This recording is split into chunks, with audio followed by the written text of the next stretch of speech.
जी अस्सलाम वालेकुम। Session start कर रहे हैं। आज हमारा लिनक्स सेशन जो लिनक्स हमारा पार्ट चल रहा था उसी को ही हम कंटिन्यू करेंगे। और आज भी नई कुछ चीज़ें हम एक्सप्लोर करते हैं। लास्ट टाइम जो एक हमने लास्ट वीक किया था, जो चीज़ें कवर की थी वो मैं आपको एक क्विक सा रिकैप दे देता हूँ। हम लोगों ने लास्ट टाइम जब डायरेक्टरी परमिशंस और फाइल परमिशंस को देख लिया था, तो हमारा अगला जो टॉपिक था वो था पैकेज मैनेजर से रिलेटेड। मैंने आप लोगों को बताया था कि कौन सा पैकेज मैनेजर किस ऑपरेटिंग सिस्टम में यूज़ होता है, और हम लोग बाय डिफ़ॉल्ट कौन सा पैकेज मैनेजर हमारे पास अवेलेबल है हम उनको यूज़ करते हैं according to our operating system version भी और ऑपरेटिंग सिस्टम भी। तो उसके बाद फिर हम लोगों ने चेक किया था कि युबंटू के ऑपरेटिंग सिस्टम को हम एज अ रेफरेंस लेके चल रहे हैं। तो युबंटू ऑपरेटिंग सिस्टम में हमारे पास ऐप जो है वो पैकेज मैनेजर अवेलेबल होता है, हम उससे इंस्टॉल करते हैं। समटाइम हमें डीप क्या नाम है, एक और पैकेज मैनेजर होता है अकॉर्डिंग टू द CentOS। अगर हम यूज़ कर रहे हैं या रेड हैट यूज़ कर रहे हैं तो हमारे पास यम है, हम उसको यूज़ कर सकते हैं।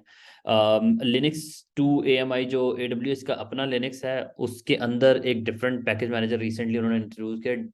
डी DEP समथिंग करके कुछ है, मैंने अभी तक यूज़ नहीं किया लेकिन उसकी मैं डॉक्यूमेंटेशन पढ़ ली हुई है। लेकिन जब भी कभी उस तरह का कभी मैं ऑपरेटिंग सिस्टम यूज़ करूंगा तो ऑब्वियसली मैं उस पैकेज मैनेजर को यूज़ करके अपनी चीज़ें इंस्टॉल करूंगा जो भी इंस्टॉल करनी है। तो लास्ट टाइम हम लोगों ने वेब सर्वर कंप्लीटली बनाया था। मैंने आपको बताया था कि अपाची वेब सर्वर या एनजिनिक्स वेब सर्वर अगर हमें इंस्टॉल करना है तो हम कैसे कर सकते हैं, उसकी कॉन्फ़िगरेशंस कैसे कर सकते हैं, और एक कंप्लीट हमने वेबसाइट डिप्लॉय की थी ऑन आर सर्वर। आप लोगों ने लोकली की होगी, मैंने अपने सर्वर पे की थी AWS की, और फिर मैंने आपको पब्लिकली उसको एक्सेस करके भी दिखाया था। तो आई होप कि वो I think I am not sure कि यही मशीन थी या दूसरी। मैं एक दफ़ा चेक कर लेता हूँ कि अगर वो यही थी तो मैं आपको वो एक दफ़ा दोबारा दिखा देता हूँ। या it's this is the machine कि जहाँ पर हम लोगों ने यहाँ पर var www.html के अंदर अपनी एक वेबसाइट जो है वो रखी थी, ये वाली। और अगर मैं इस वेबसाइट को अभी भी ब्राउज़र पे जाके एक्सेस करता हूँ पोर्ट 80 के ऊपर, तो ये वेबसाइट हमारी एक्सेसिबल होनी चाहिए, जो कि हो रही है एक्सेस। तो ये लोड हो रही है।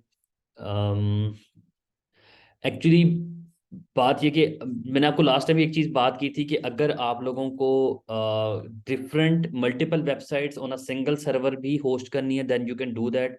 मेरी किसी से व्हाट्सएप पे भी बात हुई थी, आप लोगों में से कोई जिसने मुझे कहा था कि अगर हम लोगों ने करनी है तो हम कैसे कर सकते हैं।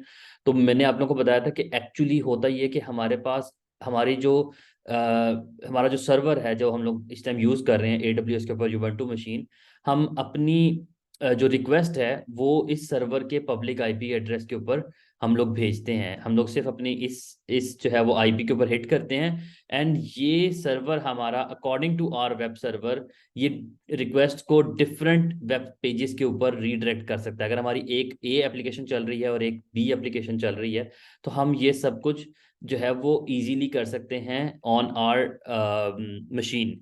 कि हम लोग फॉर एग्जांपल हमारा एक डोमेन है जो हम लोग यूज़ कर रहे हैं, फॉर एग्जांपल वो डोमेन है हमारा abc.elvestech.com। फॉर एग्जांपल हम एक ये यूज़ कर रहे हैं, और एक हमारी डोमेन है जो हम यूज़ कर रहे हैं cde.elvestech.com। अगर मेरे पास एक और ये डोमेन है तो क्या मैं ये एक सर्वर पे होस्ट कर सकता हूँ? ऑब्वियसली मैं कर सकता हूँ। मैं कैसे करूँगा? मैं यहाँ पर जो वेब सर्वर हमारा कॉन्फ़िगर हो रहा है, जो हम लोगों ने अगर अपाची यूज़ कर रहे हैं तो हम यहाँ पर अपाची या एनजिनक्स की कॉन्फ़िगरेशन के अंदर डिफाइन करेंगे कि हमारी रिक्वेस्ट अगर तो abc.elbstack.com के ऊपर आ रही है तो उसको रीडायरेक्ट करना है आपने इधर। अगर आपकी रिक्वेस्ट cde.elbstack.com के ऊपर आ रही है तो वो आपने यहाँ पर राउट राउट करनी। तो it all depend on the request. जो भी रिक्वेस्ट होगी उसके अकॉर्डिंगली वो आपकी ट्रैफिक को रीडायरेक्ट करेगा। मैंने आप लोगों को लास्ट टाइम अपाची की कुछ कॉन्फ़िगरेशन दिखाई थी, let me show you again कि हमारी बाय डिफॉल्ट अपाची की जो कॉन्फ़िगरेशन होती हैं वो कहाँ पर होती हैं, कौन बताएगा? अपाची की या कोई भी हम कॉन्फ़िगरेशन करते हैं वेब सर्वर की, वो कहाँ पर होती हैं? ईटीसी में सर। ETC के अंदर। परफेक्ट। तो मैं ETC के अंदर जाऊंगा, वहां पर लिखूंगा अपाची 2 जो है, इसके अंदर ये सारी अपाची की कॉन्फ़िगरेशन पड़ी है। इसमें सबसे इंपॉर्टेंट जो हमारे लिए डायरेक्टरी है वो है साइट अवेलेबल की। हम क्या करते हैं, साइट अवेलेबल की डायरेक्टरी के अंदर हम जो भी डिफाइन करेंगे कॉन्फ़िगरेशन, जिस तरह हमारे पास ये डिफॉल्ट में अपाची जब भी आप इंस्टॉल करते हैं तो ये 2 फाइल्स हमारी बनी होती हैं। हम इनको बाय डिफॉल्ट एक्चुअली में, मैं जब कभी काम करता हूँ अपाची के ऊपर या एनजीएनएक्स के ऊपर, जो उसकी डिफॉल्ट बनी होती है, मैं उनका उनको एज अ रेफरेंस तो यूज करता हूँ, लेकिन उनको एक्चुअल में यूज नहीं कर रहा होता। मैं क्या करता हूँ, मैं आपको छोटा सा एक क्विक सा रिकैप दे देता हूँ कि अगर मुझे abc.lbstack.com मुझे यूज करनी है, तो मैं क्या करूंगा, मैं एक कॉपी क्रिएट करूंगा 000 वाली डिफॉल्ट कॉन्फ़िगरेशन की, with the name of abc.lbstack.com नहीं लिखूंगा, .conf लिखूंगा, क्योंकि ये फाइल .conf होती है, ठीक है। तो यहाँ पर कॉम जरूर आ रहा है, ये मैं अंदर डिफाइन करूंगा फाइल के, ठीक है। यहाँ पर एक यूआरएल होता है, मैं उसमें डिफाइन करूंगा, बट नॉट देयर, ओके। तो मैं यहाँ पर ये डिफाइन कर दूंगा और एक फाइल क्रिएट कर लूंगा। अच्छा सॉरी, ये क्योंकि जुबंटू है, हम, अच्छा मैं आप लोग को लास्ट टाइम भी बताया था, लेकिन मैं दोबारा बता देता हूँ कि आमतौर पे जब मैं ईटीसी डायरेक्टरी में कभी काम करता हूँ ना, जो कि मैंने आपको बताया था कि it's not a very good practice, लेकिन एक्चुअल में जो लिनक्स पे काम कर रहा होता है, वो आमतौर पे ये चीज हम करते हैं। ऑनेस्टली स्पीकिंग हम करते हैं, हम क्या करते हैं कि हमें बार बार ये सूडो ऐड ना करना पड़े, हम एक दफा रूट यूजर बन जाते हैं। तो रूट यूजर बनने की कमांड होती है सूडो su हाइफन या su लिख दो, उसका मतलब है कि सूडो रूट के लिए होता है, और su होता है switch user as a sudo. तो मैं यहाँ पर अब एंटर करूंगा, तो मैं देखें यहीं पर इसी डायरेक्टरी में एज अ रूट बन गया। If you have a rights, if you have a privileges, then you can do that, okay. तो आपने ये याद रखना है। अब मैं सीपी वाली, वही ऊपर वाली कमांड दोबारा रन करता हूँ, abc.lbstack.conf। तो अब मुझे वो करने देगा। अब जब मैं यहाँ पर ls करूंगा, तो ऑब्वियसली ये फाइल बन चुकी हुई है। इसी तरह मैं दोबारा एक फाइल और बनाऊंगा .conf में, और यहाँ लिख दूंगा मैंने क्या नाम दिया था, CDE। तो मैं यहाँ दे देता हूँ CDE। अब मैं क्यों ये फाइलें बना रहा हूँ, इसकी मैं आपको रीजन बताता हूँ। मैंने दो फाइलें बनाऊंगा। ये होता ये है अपाची के अंदर, अपाची की कॉन्फ़िगरेशंस के अंदर, कि हम जब भी कभी अपाची की इस लोकेशन के ऊपर साइट अवेलेबल, जो मैंने आपको डायरेक्टरी बताई है, इस डायरेक्टरी के अंदर मैं जब भी कभी कोई फाइल बनाता हूं, तो मैं अपनी डोमेन की या अपनी सब डोमेन की कॉन्फ़िगरेशन यहां पर डिफाइन कर सकता हूं।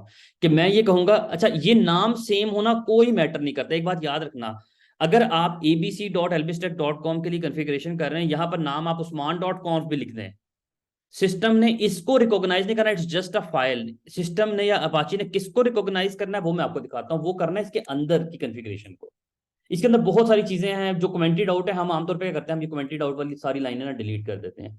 अच्छा एक बात मैं दोबारा, बल्कि क्योंकि मैं क्लास पढ़ा रहा हूँ, तो मुझे दोबारा वापस आना पड़ेगा, आपको मैं बताता हूँ। विम में मैंने आपको बताया था कि एक ऑप्शन होती है जो कि मैं रेगुलरली यूज करता हूँ विम एडिटर के अंदर। अगर मैं दो दफा डी प्रेस करूँ ना, डी डी का जो बटन होता है, तो ये डिलीट करता है, line line by line delete करेगा। तो मैं क्या कर रहा हूँ, मुझे ये जो कमेंटेड आउट पार्ट्स है ना, ये सारे डिलीट चाहिए, मुझे इनका फायदा नहीं है ना, तो मैं इनको डिलीट कर देता हूँ। मुझे जो कमेंटेड आउट नहीं है उनकी जरूरत है, तो मैं उनको यूज करता हूँ। जो कमेंटेड है मैं उनको क्लीन कर देता हूँ, ठीक है। फिर मैं इनको भी, तो मैं डबल डी, आप लोग पैसे आप लोग आहिस्ता से सीख लोगे, कोई इतनी वो इसके बगैर भी होता है। अगर ना भी आप कर सको, तो आप वन बाय वन भी बैक स्पेस से भी आहिस्ता आहिस्ता उसको कर सकते हो, वो कोई मैटर नहीं करता, ठीक है। ये छोटी सी कॉन्फ़िगरेशन है इसकी। ये वो पार्ट है जहां पर हम अपना सर्वर का एडमिन या सर्वर के कॉन्फ़िगरेशन जो भी डिफाइन करते हैं, ठीक है। अब मैं यहां पर डिफाइन करूंगा अपनी कॉन्फ़िगरेशन। ओके तो मैं यहाँ पर क्या डिफाइन करूंगा, सर्वर एडमिन। सर्वर एडमिन का मतलब है, मैंने जो भी कोई, अगर फॉर एग्जांपल कोई ईमेल एड्रेस यूज करना है, मैं यहाँ पर डाल देता हूँ for example, it's just the dummy. भी आप डाल सकते हो, एक्चुअल भी डाल सकते हैं। अगर मैं यहाँ पर डाल देता हूँ वेब मास्टर की जगह मैं डाल देता हूँ admin@lbstack.com। ये अगर आपका ईमेल एग्जिस्ट करता है, it will be good, otherwise it's just a dummy, आप यहाँ पर डाल सकते हैं। अगली चीज है रूट डायरेक्टरी। ये वो रूट लोकेशन है। फॉर एग्जांपल मैंने आपको बताया कि आपकी वेबसाइट जो है ना, वो पड़ी हुई है यहाँ पर, और आपने एक अपनी जो abc.lbstack.com की वेबसाइट है, वो आपने रखी हुई है यहाँ पर। सर आपका आवाज नहीं आ रहा। No voice. हेलो, ओके तो मैं यहाँ पर ये एक्सप्लेन करने लगा था कि हम यहाँ पर इस जगह पे अपना डिफाइन कर देंगे एक डायरेक्टरी, कि भाई मेरी वेबसाइट जो abc.com की जो रिक्वेस्ट है, वो कहाँ पर जाए। मैं फॉर एग्जांपल यहाँ पर var www.html के अंदर एक डायरेक्टरी बना देता हूँ abc के नाम से, कि भाई जब abc वाली वेबसाइट की रिक्वेस्ट आए, तो इसको इधर डायरेक्ट कर देना, और जब हमारी CDE वाली रिक्वेस्ट आए, तो वो हमारी CDE की एक डायरेक्टरी बना दी, उसके अंदर रिडायरेक्ट कर दे। तो ये वाली कॉन्फ़िगरेशन हम कहाँ पर डिफाइन करते हैं? इसमें अपाची में हम डिफाइन करते हैं इस जगह पे। तो मैं यहाँ पर क्या करता हूँ,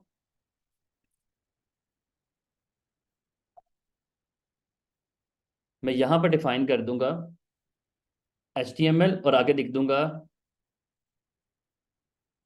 abc.com।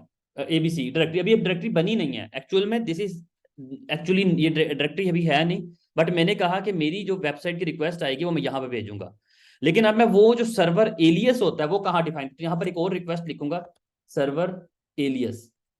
ये वो पार्ट है, एलियस कहते हैं, सर्वर एलियस, कि मैं डिफाइन करूंगा कि भाई www.abc.elbistek.com की जो रिक्वेस्ट आए उसको तुमने कहां पर भेजना है, इस डायरेक्टरी में भेज, इस पे आने वाली रिक्वेस्ट को यहां भेजना है। तो इसीलिए मैं कह रहा था कि नाम मैटर नहीं करता, जो मैंने फाइल का नाम रखा है वो मैटर नहीं करता। एक्चुअली हम अपनी कॉन्फ़िगरेशन में डिफाइन करते हैं, हमारी अपाची सेंस करता है, देखता है कि जब मेरी रिक्वेस्ट अगर abc.albistek.com के ऊपर आ रही है तो मैंने उसको इस रूट डायरेक्टरी के ऊपर रीडायरेक्ट कर दिया, ठीक है। तो यहाँ पर रीडायरेक्ट हो जाएगा। अच्छा, ये जो एरर लॉग वाली चीज़ है इंपॉर्टेंट है कि अगर मेरे पास मैंने डिफाइन की हुई, तो ये कहाँ पर एरर फेंकता है मैं आपको दिखा देता हूँ। बाय डिफॉल्ट जो एरर लॉग हैं हमारे वो जाते हैं वार लॉग अपाची के अंदर। मैं आपको दिखाता हूँ, एक फाइल है जहां पर जब हम अपाची इंस्टॉल करते हैं तो हमारी एक डायरेक्टरी बन जाती है लॉग की डायरेक्टरी के अंदर, वार लॉग के अंदर। तो वहां पर हम ये डिफाइन कर सकते हैं, ठीक है। दूसरी चीज इसके अलावा हमारे लिए क्या एक इंपॉर्टेंट है, तो हम यहाँ पर एक और भी कॉन्फ़िगरेशन डिफाइन कर सकते हैं जो कि हम आमतौर पे करते हैं अपाची के अंदर। वो होती है कि हम यहाँ पर, क्योंकि मेरे पास पहले से लिखी हुई है तो मैं वो कॉपी कर लेता हूँ मैं, ताकि सिंटैक्स एरर ना कोई आए। तो ये हम डायरेक्टरी डिफाइन कर देते हैं।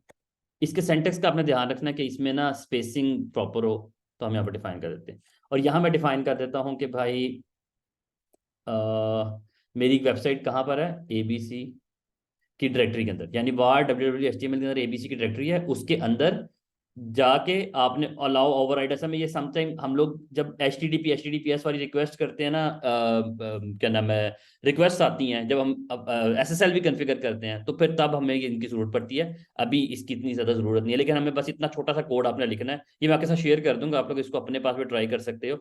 तो आपने क्या किया, अब मैं दोबारा एक्सप्लेन कर देता हूँ। हमने दोबारा पीछे जाता हूँ, मैंने एक फाइल क्रिएट की, लेट मी क्लियर इट। मैंने एक फाइल क्रिएट की abc.elbistek.com में, नाम मैं अगेन बता रहा हूँ, यहाँ पर आप उस्मान.com या एयाज या हनान या कोई .com लिख दो, नाम से कोई फर्क नहीं पड़ता। लेकिन हम नाम क्यों लिखते हैं, सब डोमेन का नाम है यहाँ पर क्यों लिखते हैं हम आमतौर पे, क्योंकि हमें फाइल को पढ़ते साथ, इसका नाम पढ़ते साथ पता चल जाए कि अच्छा ये इस सब डोमेन की है, ये इस सब डोमेन की है, ये किस चीज की है, तो हमें इसलिए पता चल जाएगा। अगर हम उस्मान.com लिखें तो हम अंदर जाके हमें देखना पड़ेगा कि अच्छा यहाँ पर सब डोमेन कौन सी है, ठीक है। तो आपने नाम वो रखना है जो आपकी सब डोमेन का है, ताकि आप उसको रिकॉग्नाइज कर सको इजीली।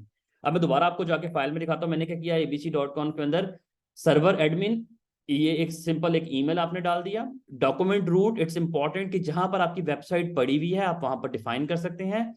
सर्वर एलियस, ये बहुत इंपॉर्टेंट है कि अपाची ने इससे रिकॉग्नाइज करना है कि हमारी रिक्वेस्ट कौन सी है। सर्वर एलियस और एक और होता है, वो भी मैं यहाँ पर लिख देता हूँ, सर्वर नेम, वो भी मैं यहाँ पर डिफाइन कर देता हूँ, क्योंकि दोनों आप डिफाइन कर दें। जो कि अगर आप इसकी डॉक्यूमेंटेशन पढ़ेंगे ना अपाची की, तो ये सब कुछ उसके अंदर डिफाइन हुआ होगा। तो यहाँ पर भी हम यही लिख देते हैं abc.com। अच्छा, एलियस और उसमें फर्क ये आता है कि अगर आपकी रिक्वेस्ट ABC सिंपल abc.com में आए या www के साथ आए, तो दोनों रिक्वेस्ट आपकी इसी ने कैटर करनी है। तो ऑब्वियसली हम ये कॉन्फ़िगरेशन हम वहां पर भी डिफाइन कर देते हैं, जहां पर हम लोग सी नेम या हम लोग अपना क्या कहते हैं उसको, DNS की एंट्रीज कर रहे थे वहां पर भी हम डिफाइन कर देते हैं, ठीक है। तो यहाँ पर डिफाइन करते हैं। और अगली चीज है कि हमने डायरेक्टरी डिफाइन कर दी, और उसके बाद हमने कि बता दिया कि हमारे एरर और जो कस्टम लॉग्स हैं वो कहाँ पर जाएंगे। जी अयाज। जी सर, इसमें ये था कि ये जो आप कमांड लिख रहे हैं इसमें ये क्या केस सेंसिटिव है या हम किसी भी मतलब केस में नहीं नहीं, लिख केस सकते हैं? सेंसिटिव है। ये जो पार्ट है ना, सर्वर एलियस एडमिन डॉक्यूमेंट, इनमें गलती नहीं हो सकती, इनको केस सेंसिटिव आपने लिखना है। बाकी इधर जो आप लिखोगे ये इसलिए सही होना चाहिए क्योंकि ये चीजों को उसने लेके आपकी रिक्वेस्ट इधर भेजनी है, यहां से गेट करनी है और यहां पर भेजनी है, ठीक है। तो केस सेंसिटिव है। ठीक ठीक है, हमने क्या किया, हमने एक ठीक है सर, वर्चुअल क्लियर होस्ट है। की एक पूरी डिटेल्ड कॉन्फ़िगरेशन यहाँ पर डिफाइन कर दी। अच्छा, अब हम क्या करेंगे, मैं यही सेव करता हूँ फाइल, और मैं एक काम करता हूँ कि जो मैंने फाइल क्रिएट की थी ना CDE, उसको रिमूव करता हूँ। उसको मैं रीजन बताता हूँ आपको। CDE वाली को रिमूव करता हूँ, और इसकी कॉपी इस नाम से क्रिएट कर देता हूँ, ताकि मुझे दोबारा ना सारी वो काम करना पड़े ना। तो मैं कहता हूँ ABC वाली फाइल की कॉपी CDE.albistec.com के नाम से क्रिएट कर। तब क्या होगा कि हमारी CDE में भी तकरीबन वही कॉन्फ़िगरेशन पड़ी हुई है। तो मैं क्या करूँगा, यहाँ जाके क्या सिर्फ चेंज करूँगा, अपनी डायरेक्टरी का नाम चेंज कर दूंगा। यहाँ कर दूंगा CDE, यहाँ भी कर दूंगा CDE। अगर किसी को ना समझ आए तो प्लीज रिक्वेस्ट है आप लोगों से कि आप लोगों ने मुझे दोबारा मुझे इंटरप्ट करना है और रोक के कहना है कि सर ये चीज़ दोबारा एक्सप्लेन करें, हमें यहाँ पर कंफ्यूजन हो रही है। क्योंकि ये वो चीज़ है जो कि हम आमतौर पे करते हैं। और ऑनेस्टली स्पीकिंग, मैंने जो भी जितने भी पहले चीज़ें पढ़ाई हैं, या मैंने डेवऑप्स के कोर्सेज पढ़ाए हुए इसमें लिनक्स के, मैंने उसमें मल्टी साइट कॉन्फ़िगरेशन नहीं पढ़ाई अपाची में, कि हम मल्टीपल साइट्स कैसे कर सकते हो। तो मैं इसलिए पढ़ा रहा हूँ ताकि आप लोगों को भी मिल जाए, और पुराने जो स्टूडेंट्स हैं मैं उनको भी ये रिकॉर्डिंग शेयर करूँ, ताकि वो लोग भी अगर ये चीज़ में कन्फ्यूजन थोड़ी सी रखते हैं तो उनकी वो कन्फ्यूजन दूर हो जाए। ठीक है, तो आप लोगों ने अपने कॉन्सेप्ट क्लियर करने हैं। तो अब बात ये कि अगर मेरी रिक्वेस्ट cd.albistec.com पे आएगी तो वो CD की डायरेक्टरी में चली जाएगी, ABC वाली आएगी तो ABC वाली डायरेक्टरी में चली जाएगी। अब ये डायरेक्टरीज क्या एग्जिस्ट करती हैं, ये एग्जिस्ट नहीं करती। मैं क्या करूंगा, यहाँ कन्फिगरेशन, अच्छा यहाँ पर कन्फिगरेशन खत्म नहीं होती, एक और पार्ट है, बल्कि आप लोगों के लिए जस्ट फॉर यू मैं यहाँ पर ये स्टेप्स भी लिख देता हूँ ताकि आप लोगों को मल्टी साइट कॉन्फ़िगरेशन इन अपाची। अच्छा, अपाची में भी इसी तरह ही है और एनजिनक्स में भी ऑलमोस्ट इसी तरह ही है। ठीक है, मैं आपको एनजिनक्स की भी दिखा दूंगा। एनजिनक्स की कॉन्फ़िगरेशन में थोड़ा सा सिंटैक्स थोड़ा सा चेंज हो जाता है, कुछ कॉन्फ़िगरेशन थोड़ी सी चेंज है, बाकी सारा तकरीबन ऑलमोस्ट सही है। ठीक है, हमने सबसे पहले क्या किया, हम लोगों ने create .conf files in site, बल्कि पूरा पाथ लिख देता हूँ, यहाँ से ले लेते हैं ताकि टाइम बचे। ठीक है, इन दिस लोकेशन। ठीक है, आपने फॉर एग्जांपल लिख देता हूँ, मैंने किया abc.albistec.com, और मैंने किया cde.albistec.com। ठीक है, मैंने यहाँ पर ये रिक्वेस्ट भेजी। उसके बाद मैंने क्या किया, एड बिलो,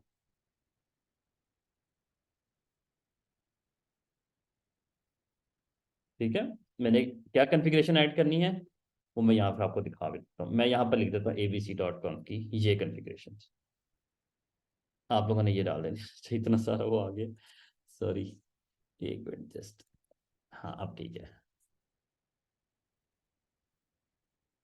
ठीक है, तो मैंने आप लोगों के लिए ये भी डाल दी। अच्छा, इसके बाद थर्ड स्टेप क्या है, थर्ड स्टेप में आपने ये करना है, ये आप लोग से मैं डॉक्यूमेंट शेयर कर दूंगा। ठीक है, थर्ड स्टेप बहुत इंपॉर्टेंट है, ये याद रखना, थोड़ा सा कंफ्यूजिंग है इसलिए मैंने ये डॉक्यूमेंट में चीजें ऐड की हैं।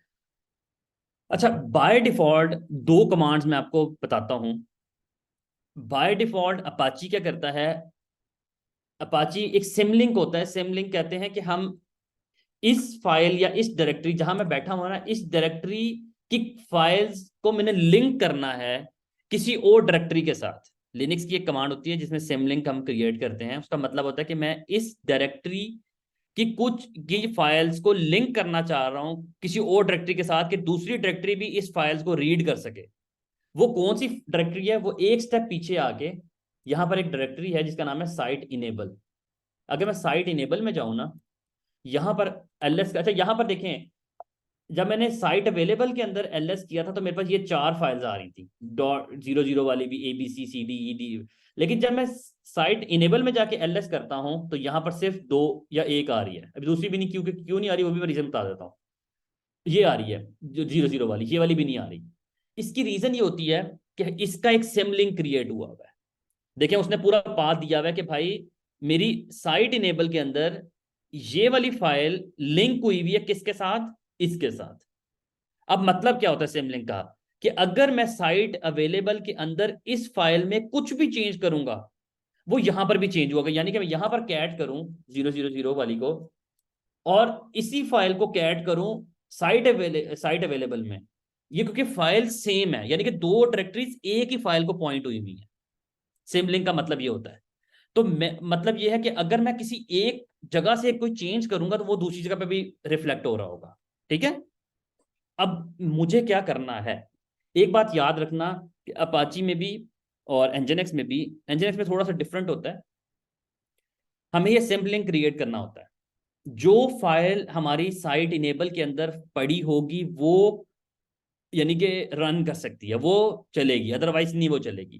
तो अब बात है कि इस लोकेशन पे हमारी वो वाली फाइलें तो है नहीं जो हम लोगों ने क्या नाम है क्रिएट की थी अभी। तो मैं क्या करूंगा, एक स्टेप वापस पीछे जाऊंगा, साइट इन अवेलेबल के दोबारा अंदर जाऊंगा और यहां पर एक कमांड रन करूंगा, a2 inside abc.elbstack.com। ये कमांड है अपाची। एक ये भी कमांड है और एक मैनुअल सिमलिंक की कमांड भी होती है, एल एन करके कमांड होती है लिंक क्रिएट करने के लिए। तो मैं a2elbstack.com जब करूंगा, ये अपाची की कमांड है यहाँ पर। तो अब आप देखें ये वाली फाइल ना इमीडिएटली साइड इनेबल में क्रिएट हो गई होगी। अगर आपको दिखाऊं ना यहाँ से ls-l करके एक स्टेप पीछे मैं, अच्छा ये वाली कमांड भी आप लोगों को दोबारा मैं स्लोली रिपीट करता हूँ कि देखिए मैंने करना क्या है। एक स्टेप पीछे साइट इनेबल की डायरेक्टरी है, साइट इनेबल की, इससे पीछे एक स्टेप पीछे साइट इनेबल की डायरेक्टरी, मैंने उसकी फाइलें देखनी है। तो एक तो तरीका ये कि पहले मैं cd डॉट डॉट करके पीछे जाऊं, फिर cd करके इनेबल में जाऊं और फिर जाके ls करूं। एक तरीका यहीं से बैठ के इनेबल कर लो, एक स्टेप पीछे साइट इनेबल में। तो यहां देखें एक फाइल आ गई abc.elbstack.com। ठीक है। दूसरा काम दूसरी भी करनी है। हालांकि ये देखें वो कह रहा है कि भाई आपने जब एक फाइल इनेबल किया है तो आपको अपना अपाची रीस्टार्ट करना है या रीलोड करना है, लेकिन मैं नहीं करूंगा क्योंकि मैंने दूसरी फाइल भी करनी है। मैं यहाँ पर लिखूंगा a2 inside दोबारा और लिखूंगा cde.elbstack.com, एंटर। अब जब मैं जाके, अच्छा ये कह रहा है cd डज नॉट एग्जिस्ट, मैंने किस नाम से फाइल बनाई है, सॉरी .com लिख दिया मैंने गलती से। फाइल देखिए मैंने कहा था ना फाइल का जो नाम होता है ना .conf होता है। तो रीनेम कैसे करते हैं, रीनेम करते हैं cde वही mv की कमांड से cde.con को कॉम को .conf करते हैं। ठीक है। तो ये एक छोटा सा मुझसे एरर हो गया। अब मैं दोबारा वो कमांड एंटर करूंगा a2 inside वाली cd.conf, एंटर। अब वो हो गया। अब जब मैं जाके दोबारा वही ls वाली कमांड लगाता हूँ, एक स्टेप पीछे मुझे दिखाओ, तो देखें वो फाइल भी आ गई, ये वाली भी ये वाली भी आ गई। ठीक है। अब मैं क्या करूंगा, यहाँ पर करूंगा सिस्टम ctl। ये समझ आई किसी को या रिपीट करना है? ओके है तो थम्स अप करो, नहीं तो मैं दोबारा रिपीट कर दूंगा। ये आप लोगों को के भले के लिए एक बात याद रखना, जब आप लोग काम करोगे अपाची में, आप लोग कभी एनजिनक्स में काम करोगे, ये छोटी छोटी चीजें आप लोगों के लिए बहुत हेल्पफुल होंगी। मैं ये भी मानता हूँ कि शायद ये पार्ट आप लोगों के लिए ज्यादा एडवांस हो, तो टेंशन इस चीज की लेके नहीं डिमोटिवेट हो जाना कि यार ये समझ नहीं आ रही तो हम छोड़ दें। छोड़ना नहीं है, आगे तक थ्रू करना है, आगे तक जाना है, पढ़ना है, चीजें सीखनी है, आहिस्ता आहिस्ता आ जाएगा। ठीक है। मुझे सिर्फ एक दो बंदों का थम्स अप अभी तक मिला है, बाकियों का नहीं मुझे मिला। ठीक है, थैंक यू सो मच। बाकी भी मुझे करते जाएं, अपडेट करो। नहीं आ रहा तो क्वेश्चन देखो, दो कंडीशंस होती है पढ़ने की, या तो समझ आ रहा है तो ओके करो, और अगर नहीं समझ आ रहा तो सवाल करो।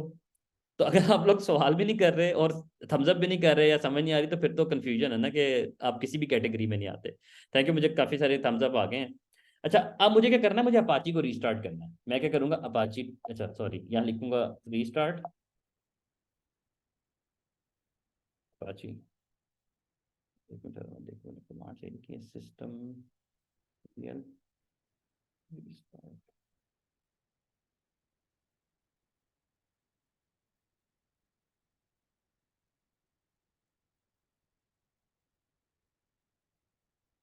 मैं इसका स्टेटस दे, ठीक है स्टेटस ठीक है, मैंने रीलोड कर दिया है। अब मैं आपको दिखाता हूँ कि अगर मैं यहाँ से दोबारा साइट इनेबल का कंटेंट देखता हूँ तो हमारी ये फाइलें यहाँ पे पड़ी हैं। लेकिन यहाँ पर एक और कन्फ्यूजन है। वो छोटी सी कन्फ्यूजन क्या है वो मैं आपको दिखाता हूँ कि ये जो 000 डिफॉल्ट वाली फाइल है ना, ये हमें इस टाइम प्रॉब्लम करेगी। हमें प्रॉब्लम ये करेगी कि इस टाइम की कॉन्फ़िगरेशन के अकॉर्डिंगली एक डिफॉल्ट की फाइल भी पड़ी हुई है जो कि पॉइंट कर रही है var www.html के अंदर, जो कि इस डायरेक्टरी को पॉइंट कर रही है। तो ये हमें चाहिए नहीं। तो अगर मुझे ये वाली फाइल नहीं चाहिए, ठीक है, तो अच्छा हारिस ने कहा है कि उनको समझ नहीं आई कि मैं क्या कर रहा हूँ और उन्होंने थोड़ा सा लेट ज्वाइन किया है। तो मैं असल में छोटा सा बता देता हूँ, आप वैसे रिकॉर्डिंग भी इंशाल्लाह देखोगे आपको समझ आ जाएगी, लेकिन मैं शॉर्टली बता देता हूँ कि मैं कर ये रहा हूँ कि हमने लास्ट टाइम जो सेशन था लास्ट वीक, उसमें हमने ये देखा था कि अगर हमारे पास एक वेबसाइट है और हम अपने वेबसाइट को अपने सर्वर के ऊपर हमें चलाना है, तो हमें क्या चाहिए? तो वेबसाइट को चलाने के लिए वेब सर्वर चाहिए होता है। अपाची वेब सर्वर है, मैंने ये बड़ी डिटेल से एक्सप्लेन किया था लास्ट, अगर आप रिकॉर्डिंग देखोगे इंशाल्लाह आपको समझ आ जाएगी कि हमारे पास आमतौर पर दो हम वेब सर्वर कॉमनली यूज करते हैं, एक अपाची और एक एनजिनक्स। तो अगर हम अपाची की बात करें या एनजिनक्स की बात करें, इसकी इंस्टॉलेशन सारा प्रोसेस मैंने लास्ट वीक एक्सप्लेन कर दिया था। लेकिन एक क्वेश्चन कुछ स्टूडेंट्स की तरफ से आया था कि सर हमें ये भी बताएं कि अगर हम क्या एक सर्वर के ऊपर 1 2 3 4 8 10 15 20 क्या वेबसाइट चला सकते हैं? तो मेरा आंसर था कि हाँ चला सकते हैं, but there is a limitation. जो कि लिमिटेशन ये कि अगर आपके सर्वर पे इतनी कैपेबिलिटी है तो आप चला सकते हो। लाइक कि अगर मैं आपसे ये कहूं कि मैं आपको 8 10 जो है वो हैवी किस्म के सॉफ्टवेयर दे देता हूं और कहता हूं कि अपने लैपटॉप पे चलाओ, तो आप लोग के अगर लैपटॉप की कैपेबिलिटी होगी, उसके प्रोसेसेस की कैपेबिलिटी होगी, तो वो सॉफ्टवेयर चलेंगे उसके ऊपर। और अगर वो कैपेबिलिटी नहीं होगी तो ऑब्वियसली वो सॉफ्टवेयर उसके ऊपर नहीं चल सकते। तो जितनी कैपेबिलिटी है उतना तो वो लोड उठा लेगा। तो सर्वर पे भी यही होता है कि जितनी उसके ऊपर कैपेबिलिटी है। और यहाँ पर वेब सर्वर में डिफरेंट थोड़ा सा काम ये होता है कि यहाँ पर वेब ट्रैफिक आनी है। अब वेब ट्रैफिक लोड जनरेट करती है आपके सर्वर पे। वेबसाइट्स तो मैं हजारों यहाँ पर कॉन्फ़िगर कर दूं एक सर्वर के ऊपर, लेकिन जब रिक्वेस्ट आएंगी, जब सर्वर पे लोड आएगा, तब उसका पता चलेगा। तो ये चीज थी कि अगर मल्टीपल वेबसाइट हमें एक सर्वर पे कॉन्फ़िगर करनी है तो हम क्या करनी। तो मैंने एक एग्जांपल दी कि अगर हमारे पास एक वेबसाइट का नाम है abc.albistec.com और एक वेबसाइट का नाम है cde.albistec.com, और ये मुझे एक ही सर्वर पे चलानी, तो मुझे क्या क्या कुछ करना है। तो मैंने एक्सप्लेन किया है सारा यहाँ पर डॉक्यूमेंट के अंदर भी कि आपको सबसे पहले ये फाइलें क्रिएट करनी है, फिर ये कॉन्फ़िगरेशन करनी है, और थर्ड नंबर के ऊपर आपको एक कमांड रन करनी है, run the command to enable the files. और वो कमांड कौन सी हैं? A2 इनसाइड इनसाइड abc.albistec.com, और दूसरी भी हम कर देंगे 8। अच्छा, ये एक स्मॉल है, ये खुद से वो कैपिटल कर रहा है, तो इसको आपने इग्नोर कर, केस सेंसिटिव आपका कॉन चीज है। कॉन्फ़िग सर, हाँ elbistec.config.com। सही, थैंक यू सो मच। हाँ ये वाली फाइल है, तो cd.albistec.conf, ठीक है, तो हमेशा कॉन फाइल होती है। तो हम यहाँ पर ये डिफाइन कर देंगे। इसके बाद हम रीस्टार्ट दी अपाची, हम अपाची को रीस्टार्ट करेंगे और आगे फिर हम देखते हैं हम क्या करना है। ठीक है, तो हमने ये कर दिया। लेकिन मैंने एक बात यहाँ पर कर रहा था, अब मैं वापस अपने टॉपिक के ऊपर आता हूँ। मैं बात ये कर रहा था कि हमें ये जो 0 0 वाली कॉन्फ़िगरेशन ये नहीं चाहिए। तो जिस तरह हमने इनेबल किया है, इस तरह हम डिसेबल भी कर सकते हैं। यानी कि हमारे पास एक फाइल पड़ी हुई है जिसकी एंट्री इस टाइम अगर आप यहाँ देखें तो साइड इनेबल के अंदर पड़ी हुई है, ये फाइल पड़ी हुई है। लेकिन एक कमांड है जिसका नाम है A2 दिस साइट। अगर मैं ये कमांड लिख के इस फाइल का नाम दूं 00default.conf का, और जब मैं दोबारा जाके इनेबल वाली फाइल का कंटेंट देखूंगा, यानी डायरेक्टरी का कंटेंट देखूंगा, तो उसमें वो फाइल निकल गई है। ठीक है, वो यानी डिसलोकेट हो गई है। ठीक है, वो जो सिमलिंक क्रिएट किया था वो डिलीट हो गया। तो अब ये चला गया। अब मैं दोबारा एक दफा रीस्टार्ट करूंगा, रीलोड कर लूंगा अपाची को, और बस काम खत्म। लेकिन यहां तो काम खत्म हो गया कॉन्फ़िगरेशन का। मैं ऑनेस्टली बताऊं, यही कॉन्फ़िगरेशन है सिर्फ अपाची की। अगर अब इस टाइम अगर मैं ये एक्चुअल में ये वाली एंट्री सर्वर पे जाके इसके डीएनएस में कर दूं, तो मेरी रिक्वेस्ट इस तरह प्रॉपरली इधर उधर जाएंगी। अब अगला काम क्या है? जैसे मैंने आप लोगों को बताया कि अभी मैंने ना तो एबीसी की कोई डायरेक्टरी क्रिएट की, ना सीडी की कोई डायरेक्टरी क्रिएट की। तो मैं क्या करता हूँ, सीडी करके जाता हूँ var www.html के अंदर, जहां पर मैंने ये पाथ डिफाइन किया, ये किया है ना var www.html। इसके अंदर एक एबीसी की मुझे वो चाहिए डायरेक्टरी, और एक सीडी की चाहिए। तो मैं यहाँ क्रिएट कर देता हूँ एबीसी की एक डायरेक्टरी, और एक डायरेक्टरी क्रिएट कर देता हूँ सीडीई की, सॉरी। अब देखें यहाँ पर ये डायरेक्टरीज क्रिएट हो गई, एबीसी और सीडी इनके। अब मैं एबीसी में जो वेबसाइट रखूंगा वो एबीसी वाली होस्ट कर देगा, और जो सीडी में रखूंगा वो सीडी वाली होस्ट कर देगा। समझ आई भाइयों? एक्चुअली में बात ये है कि अब मेरे पास जो एक्चुअल में केस आता है वो ये कि मेरे पास डोमेन नहीं है इस टाइम। लेकिन अगर मुझे है एक्चुअली मेरे पास है एक डोमेन, लेकिन मेरे इस AWS अकाउंट में नहीं है, वो एक दूसरा एक AWS का अकाउंट है, उसके अंदर पड़ी हुई है। और उसका ना कुछ अकाउंट का इशू चल रहा है। इंशाल्लाह मैं अपकमिंग सेशंस के अंदर आपको डॉकर में दिखा दूंगा वो सब डोमेन्स क्रिएट करके, ठीक है। कि मैं आपको कंटेनर्स के अंदर ये वेबसाइट रख के दिखाऊंगा, वेबसाइट्स, और वहां पर चला के दिखा दूंगा कि मेरी कंटेनर्स में पड़ी हुई एप्लीकेशंस कैसे वो चल रही हैं। ठीक है, और वहां पर भी हम तकरीबन ऑलमोस्ट यही कॉन्फ़िगरेशंस करेंगे। ठीक है, तो वो इस टाइम वो थोड़ा सा इशू है मेरी डोमेन्स के अंदर। अदरवाइज मैं आपको ये वाली एंट्रीज भी करके दिखाता और आपको ये एक्चुअल में दिखा देता कि मेरी वेबसाइट इस तरह रीडायरेक्ट भी होगी।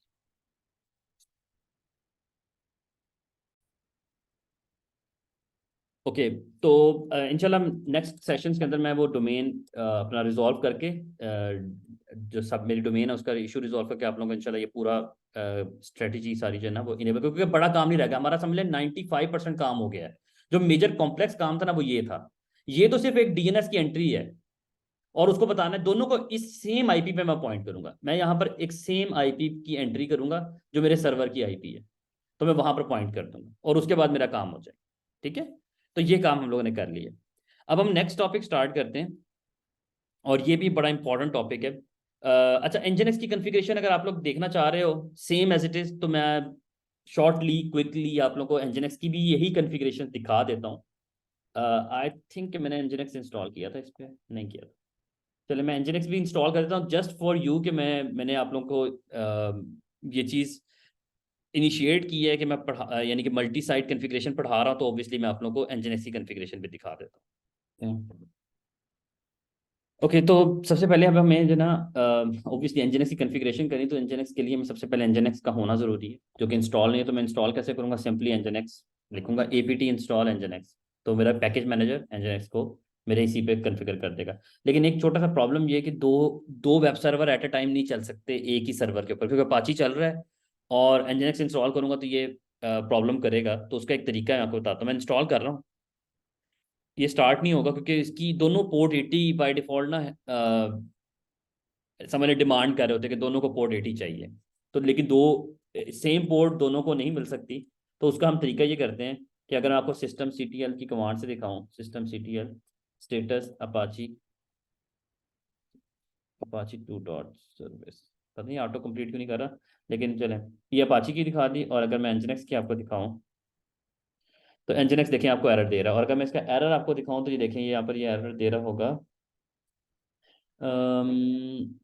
Still could not bind. हाँ, ये पोर्ट 80 से रिलेटेड, देखिए ये फेल्ड हो रहा है पोर्ट 80 के ऊपर, अननोन एरर अननोन एरर। और यहाँ पर शायद कहीं लिखा भी हो कि पोर्ट ऑलरेडी रिजर्व का एक एरर होता है। तो अब मैं करता ये हूँ कि मैं सिर्फ जाके अपाची को स्टॉप कर देता हूँ, क्योंकि एक वेब सर्वर चलाना है हमें एक के ऊपर, तो मैं इसको स्टॉप करूंगा। मैं इसको स्टॉप कर दिया, कि मैं अपाची का स्टेटस आपको दिखाऊँ ना तो वो स्टॉप्ड है, ये देखें इनएक्टिव हो गया, डेड है। अब मैं क्या करूंगा, मैं एनजीएनएक्स को स्टार्ट कर दूंगा, रीस्टार्ट कर दूंगा। पहले वो चल अभी भी एरर तो दे रहा है, लेकिन मैं इसको जब रीस्टार्ट करूंगा तो ये एरर गायब हो जाएगा। रीस्टार्ट, और जब मैं दोबारा स्टेटस देखता हूँ एनजीएनएक्स का तो अब ये देखें रनिंग में आ गया, तो अब उसको पोर्ट 80 मिल गई है। ठीक है, तो ये बात याद रखना कि दो वेब सर्वर एक पे आपने कन्फिगर नहीं कर सकते, आपको एटलीस्ट एक ही चाहिए, एक सर्वर पे एक ही वेब सर्वर चलेगा। ठीक है, यहाँ पे पोर्ट डिफरेंट, यानी कि इनकी मेन कॉन्फ़िगरेशन में जाके कह दूं कि भाई एनजीएनएक्स को लिसन ही किसी और पोर्ट पे करना है और अपाची को किसी और पे करना है, तो फिर वो चल जाएंगे, लेकिन पोर्ट का मसला पड़ता है। ठीक है, एनीवेज, अब हमारे पास सपोज दैट कि आप किसी जगह पे काम कर रहे हो और आपके पास एनजीएनएक्स है। और एक बात याद रखना मेरी,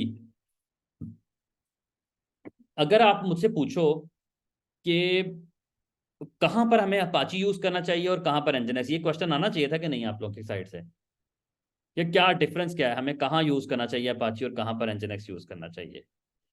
तो एक बात याद रखना कि अगर आप लोग सिंपली कोई सिंपल वेब सर्वर पे काम कर रहे हो और आप लोगों की कोई कॉम्प्लेक्स किस्म की मल्टी साइट कॉन्फ़िगरेशंस नहीं है, तो आप लोग अपाची पे काम कर लो। लेकिन एनजीएनएक्स बहुत स्ट्रॉन्ग वेब सर्वर है, जिसको हम एक और टर्मिनोलॉजी यूज करते हैं, क्या नाम है, सिस्टम एडमिनिस्ट्रेशन की लैंग्वेज में, कि एनजीएनएक्स जो है वो एक लोड बैलेंसर भी है। तो एनजीएनएक्स जो है वो रिवर्स प्रॉक्सी में और मल्टी साइट कॉन्फ़िगरेशंस के अंदर ज्यादा स्ट्रॉन्ग, ज्यादा फास्ट, ज्यादा इंटेलिजेंट माना जाता है एज कंपेयर टू अपाची। तो एनजीएनएक्स को जहां पर कॉम्प्लेक्स किस्म की क्यूरीज होंगी, जहां पर कॉम्प्लेक्स किस्म की वेब सर्वर की कॉन्फ़िगरेशंस होंगी, वहां पर हम लोग प्रेफर करेंगे कि हम एनजीएनएक्स यूज करें एज अ लोड बैलेंसर। ठीक है, हम आगे जाके अगर मैं एडवांस लेवल की बात करूं तो कंटेनराइजेशन, जहां पर हमारे पास एक ही सर्वर पे काफी कंटेनर चल रहे हैं और उनके ऊपर हम लोगों ने रिक्वेस्ट राउट करनी है, तो हम एनजीएनएक्स यूज करते हैं। और अगर बड़े पर्सपेक्टिव में बात करूं तो एनजीएनएक्स जो है वो क्यूबरनेटिस के साथ भी बहुत ज्यादा यूज होता है to route the traffic to specific Kubernetes pods. ठीक है, तो हम एनजीएनएक्स को वहां पर प्रेफरेंस देते हैं। तो आप लोगों ने ये याद रखना कि हम एनजीएनएक्स की कॉन्फ़िगरेशन, मेरा बताने का मतलब ही मेनली ये था कि आपको एनजीएनएक्स का आइडिया हो। ठीक है, तो अब मैं आपको एनजीएनएक्स की कॉन्फ़िगरेशन, इसकी भी कॉन्फ़िगरेशन ईटीसी के अंदर पड़ी होती है, और यहाँ पर भी ऑलमोस्ट तकरीबन आपको वही कॉमन फाइल्स यहाँ पर नजर आएंगी, conf.d है या मॉड्यूल्स की हैं या साइट अवेलेबल है, साइट इनेबल है, ये सब कुछ वैसे का वैसे ही है। तो हम ये करेंगे। अच्छा, एक बात याद रखना,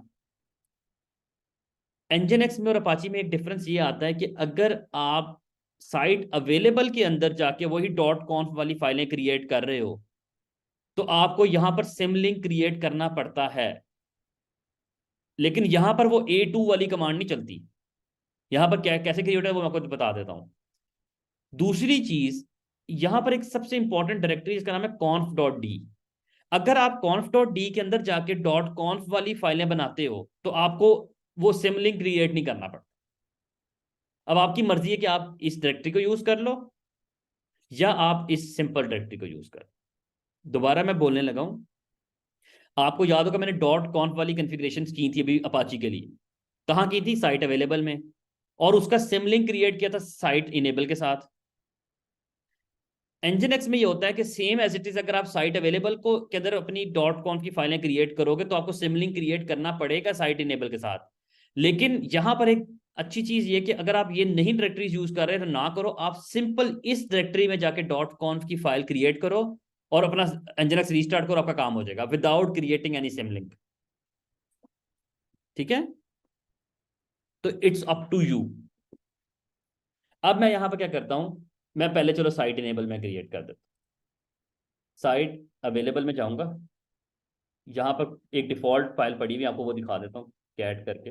ये काफ़ी लंबी चौड़ी होती है, इसमें कमेंटेड है बहुत सारा पार्ट। अगर मैं इसको कमेंट डिलीट करूँगा ना, चले मैं क्रिएट डिलीट करके दिखा भी देता हूँ, एक कॉपी क्रिएट कर लेता हूँ abc.conf के नाम से, और abc.conf में जाता हूँ और इसके कमेंट्स डिलीट करता हूँ। तो आपको हो गया यार ये तो छोटी सी फाइल थी। ऐसा मैं पहले कमेंट्स के साथ, वो काफ़ी लंबी लगती है।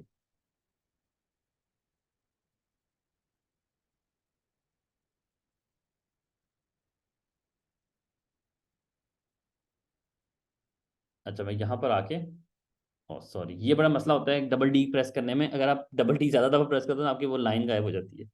तो एनीवेज, मैं अभी दोबारा नहीं कर रहा क्योंकि मुझे दोबारा मैंने वो कर दिया, लेकिन मैं आपको वैसे दिखा देता हूँ कितनी लाइनें अनकमेंटेड हैं। 3 ये लाइन्स हैं, और अगर मैं आपको दिखाऊँ 4 5 6, कुछ थोड़ी सी हैं, यानी कि 7 8 10 में का मैक्सिमम लाइन्स होगी जो इसमें फाइल में, बाकी सारी कमेंटेड है।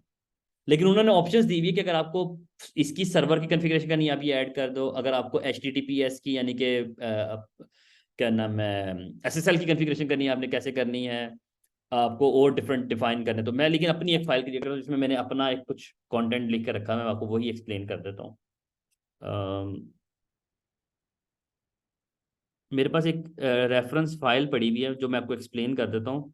और ये रेफरेंस फाइल जो है ना वो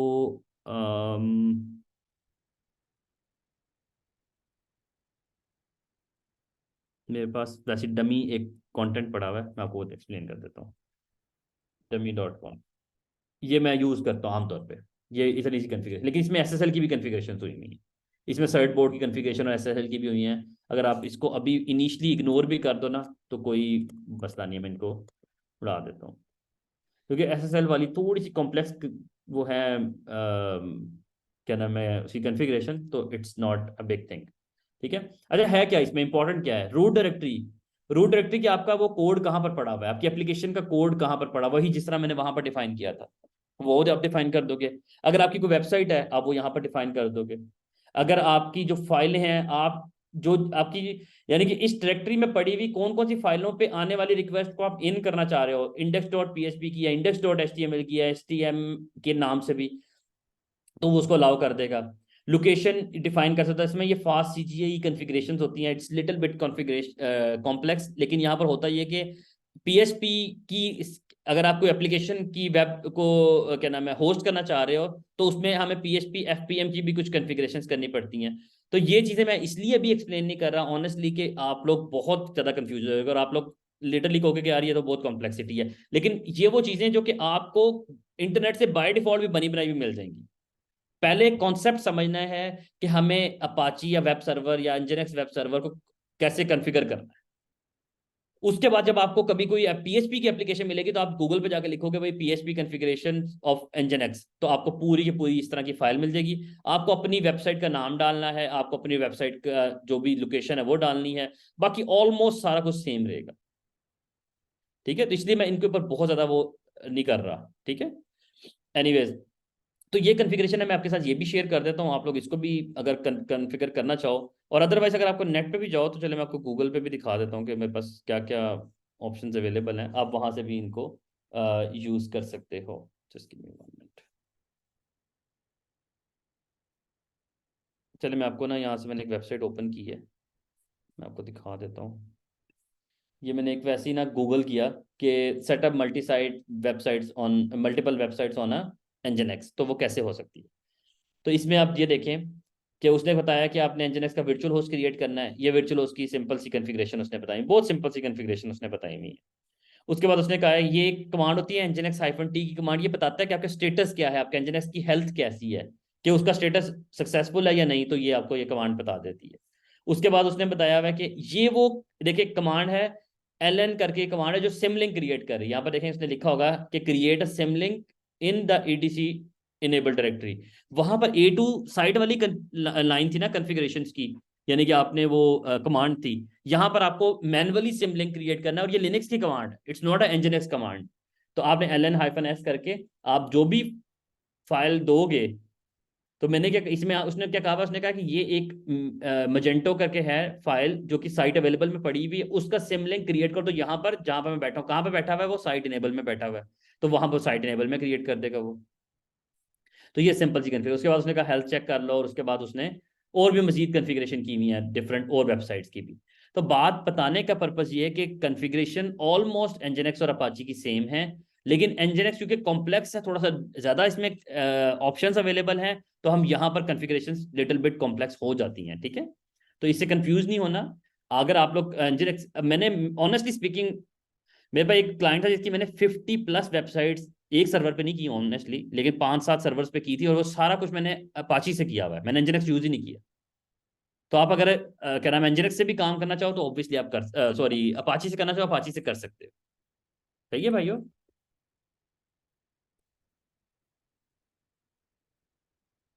अच्छा जी, आगे चलते हैं। अगला हमारा टॉपिक है जो हम स्टार्ट करेंगे वो है जी याद आपका क्वेश्चन है तो क्वेश्चन कर लो। सर ये जब हम अपनी जो भी वेबसाइट है कुछ सर्वर पे डिप्लॉय कर रहे होते हैं तो मोस्टली हमें कौन से इश्यूज होते हैं जो हमें फेस करने हैं। जैसे आपने एक मिसाल दिया कि आपका एक क्लाइंट था जिसकी हम्म। आपने 50+ साइट्स कुछ सर्वर पे आपने डिप्लॉय की, हम्म। पर डिप्लॉय करने के बाद मेजर इश्यूज क्या हमें फेस करने पड़ते हैं, लाइक स्पीड, एक्चुअली जो परफॉर्मेंस। मेजर इशू है ना, मैंने आपको बताया ना कि आपके सर्वर की स्पेसिफिकेशन बड़ा मैटर करती है। जिस तरह अगर मैं ये बात करूँ ना कि सपोज ये जो सर्वर है सारा लोड इस सर्वर पे है, अब ये सर्वर कितना लोड उठा सकता है ये हमें चेक करना पड़ता है। और ये हम आमतौर पे मैंने किस तरह से चेक करता कर लेता हूँ, मैं ये तो क्लाइंट से पहले तो आप पूछते हो कि भाई क्लाइंट आपको बताए कि वो कितनी एक्सपेक्ट कर रहा है ऑडियंस, और कितनी ट्रैफिक एक्सपेक्ट कर रहा है कि आपके सर्वर पे या पर डे आएंगी, रिक्वेस्ट कितनी आएंगी। लेकिन अगर वो कहते हैं नॉर्मल हैं ये वो, लेकिन आप कुछ दिन का बिहेवियर चेक करते हो, आप मॉनिटरिंग करते हो फॉर 1 वीक, फॉर 1 मंथ, और आपको इस सर्वर की परफॉर्मेंस का आइडिया हो जाता है कि भाई इसके ऊपर अगर तो ये 80-90% पे इसका CPU और मेमोरी जा रही है, तो इसका मतलब है कि ट्रैफिक काफ़ी ज़्यादा है और लोड जो है वो ज़्यादा है। तो हम क्या करते हैं, हम या तो इस सर्वर की स्पेसिफिकेशन इंक्रीज कर देते हैं, या एक वेबसाइट उठा के किसी और सर्वर पर डाल देते हैं। उससे क्या होता है कि आपका क्योंकि हम मेरी जो पर्सनली कोशिश होती है कि कम से बहुत भी अगर सर्वर बहुत ऊपर जा रहा है ना तो वो 50% से ऊपर ना जा रहा हो हर टाइम, हर वक्त 50% से ऊपर ना हो। उसका उसका पर्पस ये होता है कि कम से कम मेरे पास 50% का थ्रेश होल्ड होता है, तो मैं उसको मैनेज कर सकता हूँ। लेकिन अगर आपका सर्वर जो है वो, अगर मेरे पास ऐसे कई, यानी कि जिसकी मैंने होस्ट की थी उसमें उसमें एक ही सर्वर पे 10-10 वेबसाइट्स भी चल रही हैं, लेकिन उनकी जो मैक्सिमम जो लोड, पूरे मैंने 2-3-6 महीने का भी देखा, वो मैक्सिमम 20% पे जा रहा है।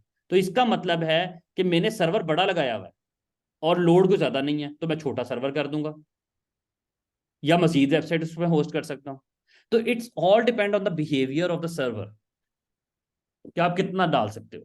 तो हमारे लिए एक चैलेंज होता है कि मॉनिटरिंग करना, उसको देखना, और फिर डिसाइड करना कि what is good for for our client और व्हाट इज बैड।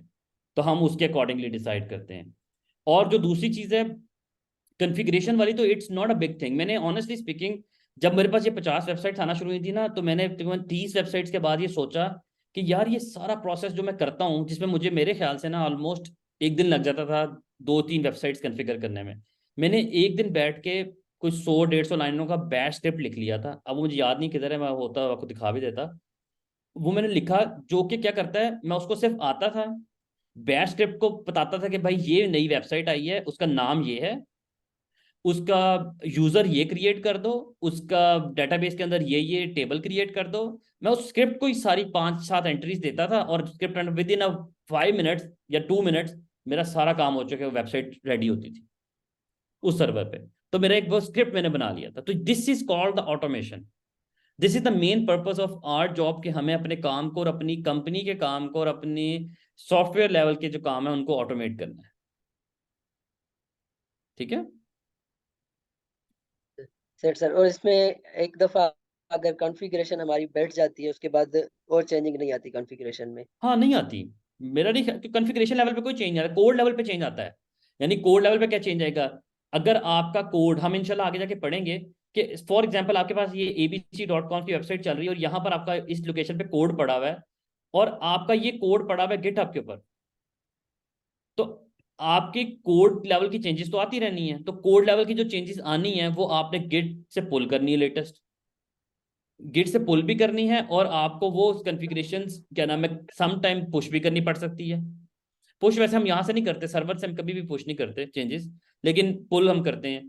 तो वो हमारी चेंजेस आ सकती है, उसके लिए हम पाइपलाइन बना लेते हैं। फिर आगे जाके फिर हम सोचते हैं यार चलो जेंकिंस लगा लो, कि जेंकिंस इधर भी जाके चेंजेस कर दे, इधर भी चेंज कर दे, इधर भी चेंज कर दे, जितनी जगहों पे करना चेंज करवा लो।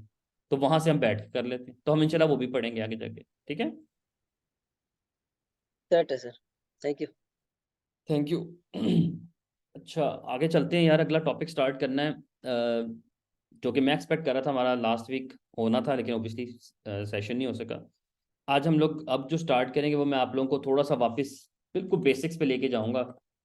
जिन लोगों को का बिल्कुल 0% नॉलेज था अबाउट द लिनक्स, मैं उनसे इंशाल्लाह फीडबैक भी लूंगा आज के सेशन के एंड पे, कि उनका अब कितने परसेंट पे आ गया, कोई 5-10% पे आ गया है लिनक्स के नहीं, या इससे ज़्यादा आ गया तो इट विल बी गुड। तो हम इंशाल्लाह लिनक्स से रिलेटेड अब जो इम्पोर्टेंट चीज़ करने लगे हैं वो है ऑटोमेशन। कि अगर हम लोगों ने cd की कमांड देख ली, हमने pwd की कमांड देख ली, हमने ls की कमांड देख ली, हमने फाइल डायरेक्टरी परमिशंस देख ली, हमने अपाची की कॉन्फ़िगरेशंस चेक कर ली, हम लोगों ने इंस्टॉलेशन करना सीख लिया, now this is the good time to start the automation. और वो ऑटोमेशन है कि हमें अपनी क्या नाम है स्क्रिप्टिंग कैसे करनी है, हमें ऑटोमेशन कैसे करनी है, हमें अपने स्क्रिप्ट्स कैसे क्रिएट करने, ताकि हम अपने काम को मज़ीद आसान कर सकें। तो उसको आसान करने के लिए हम लोग जो यूज़ करते हैं वो है बैश। अब बैश क्या है, मैं उसकी तरफ आना चाहूँगा पहले। Bash scripting, it's a very very important thing. एक बात याद रखना, मुझसे मेरे इंट्रोडक्शन सेशन में भी बहुत से लोगों ने सवाल किया था कि क्या डेवऑप्स के अंदर प्रोग्रामिंग होती है, क्या हमें कोडिंग करनी पड़ती है। तो मेरा आंसर था कि प्रोग्रामिंग एंड कोडिंग नहीं होती, उसको कहते हैं स्क्रिप्टिंग। हम स्क्रिप्टिंग करते हैं। स्क्रिप्टिंग भी कोडिंग चीज वाली चीज होती है, लेकिन स्क्रिप्टिंग और प्रोग्रामिंग में डिफरेंस ये होता है, डेवलपमेंट में डिफरेंस ये होता है कि डेवलपमेंट में हम पूरा का पूरा एक सॉफ्टवेयर बनाते हैं। जब सॉफ्टवेयर, अब अगर मैं वर्ड की बात करूं तो ये सॉफ्टवेयर चल कैसे रहा है, इसके पीछे क्या क्या चीजें चल रही हैं, हमें पूरा कोड लिखना पड़ेगा, पता नहीं क्या क्या कुछ करना पड़ेगा, but this is the long process.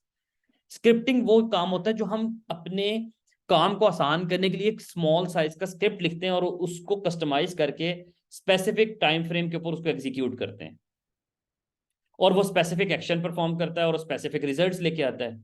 तो हम स्क्रिप्ट स्मॉल साइज के होते हैं, और ये बात याद रखना, मैंने उधर भी आंसर दिया था कि स्क्रिप्टिंग के बगैर हम ऑटोमेट नहीं कर सकते चीज़ों को।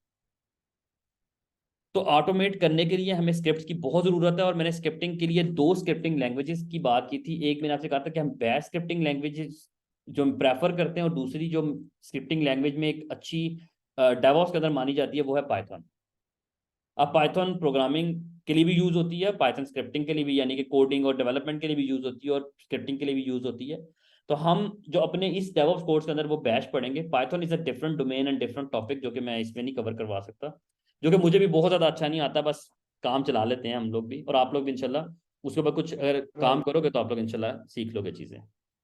तो बात ये कि बैश क्या है, बैश को कैसे यूज करना है, बैश से हम क्या क्या कुछ कर सकते हैं, तो हम बड़ा ही इंशाल्लाह उसको इजीली लेके चलेंगे, और आप लोग इंशाल्लाह खुद फील करोगे कि यार ये इतना मुश्किल नहीं था जितना हमने समझा हुआ है। कुछ प्रोग्रामिंग के कॉन्सेप्ट्स भी मैं आपको समझाऊंगा, लेकिन इंशाल्लाह हम उसको बड़ा बेसिक से स्टार्ट करेंगे। अब बात आती है कि बैश है क्या। बैश एक्चुअली ना एक लैंग्वेज है। अगर मुझे लिनक्स के ऊपर लैंग्वेज, अपनी लिनक्स के ऊपर कोई चीज़ ऑटोमेट करनी है या कोई प्रोसेस रन करना है, तो मुझे एक स्क्रिप्ट लिखना है, और जब वो स्क्रिप्ट मैं एग्जीक्यूट करूंगा ऑन अ लिनक्स मशीन, तो वो स्क्रिप्ट स्पेसिफिक एक्शन परफॉर्म करके स्पेसिफिक रिजल्ट हमें लाके दे देगा। अब वो स्क्रिप्ट लिखना कैसे है, उस स्क्रिप्ट के लिए हमारी प्री रेक्विजिट्स क्या हैं, हमें क्या क्या कुछ करना चाहिए। तो बाय डिफॉल्ट एक बात याद रखना, बैश हर लिनक्स हर लिनक्स ऑपरेटिंग सिस्टम के ऊपर बैश पहले से अवेलेबल होती है, क्योंकि बैश के ऊपर ही चल रहा है सारा कुछ। तो अब मैं क्या करूंगा, यहाँ पर एक डायरेक्टरी क्रिएट करता हूँ जिसका नाम रखता हूँ स्क्रिप्ट्स, या लिख देता हूँ लिनक्स स्क्रिप्ट्स। ठीक है, अब मैं लिनक्स स्क्रिप्ट्स के अंदर जाके अपने सारी कोड करूंगा। पहला मैं एक फाइल क्रिएट करता हूँ hello डॉट एस एच। अच्छा, एस एच क्या चीज़ है? एस एच इसकी डायरेक्टरी है, सॉरी इसकी एक्सटेंशन है, माय बैड, डायरेक्टरी नहीं, एक्सटेंशन है।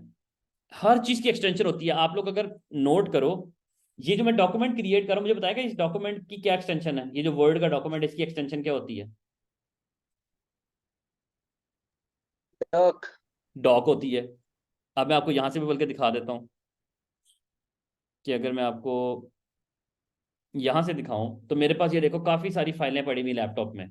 हालांकि ये मैक है जिसको मैं यूज कर रहा हूँ, लेकिन आप लोग अगर इसकी एक्सटेंशन देखो, तो इसके आगे देखो, ये पीएनजी फाइल्स पड़ी हुई हैं सारी, ये तस्वीरें हैं ना। यहाँ पर जो हमारे कुछ फाइल्स पड़ी होंगी, अगर मैं यहाँ से दिखाता हूँ, ऊपर दिखा देता हूँ, तो ये देखो ये फोल्डर पड़े हुए, ये कोई सीएसवी की फाइल पड़ी हुई है। ये ये इसकी सीएसवी एक्सटेंशन है। किसी फाइल की एक्सटेंशन यहाँ पर पीडीएफ पड़ी हुई है। ठीक है, तो पीडीएफ में आप देख सकते हो। ड्रॉ डॉट आईओ की कोई एक्सटेंशन है, तो ये उसकी स्पेसिफिक। पाइथन के लिए पीवाई एक्सटेंशन होती है। अगर आप पीएचपी की कोई फाइल पकड़ो तो उसकी पीएचपी होती है, यानी पीएचपी की कोई, पाइथन के लिए डॉट पाई होती है।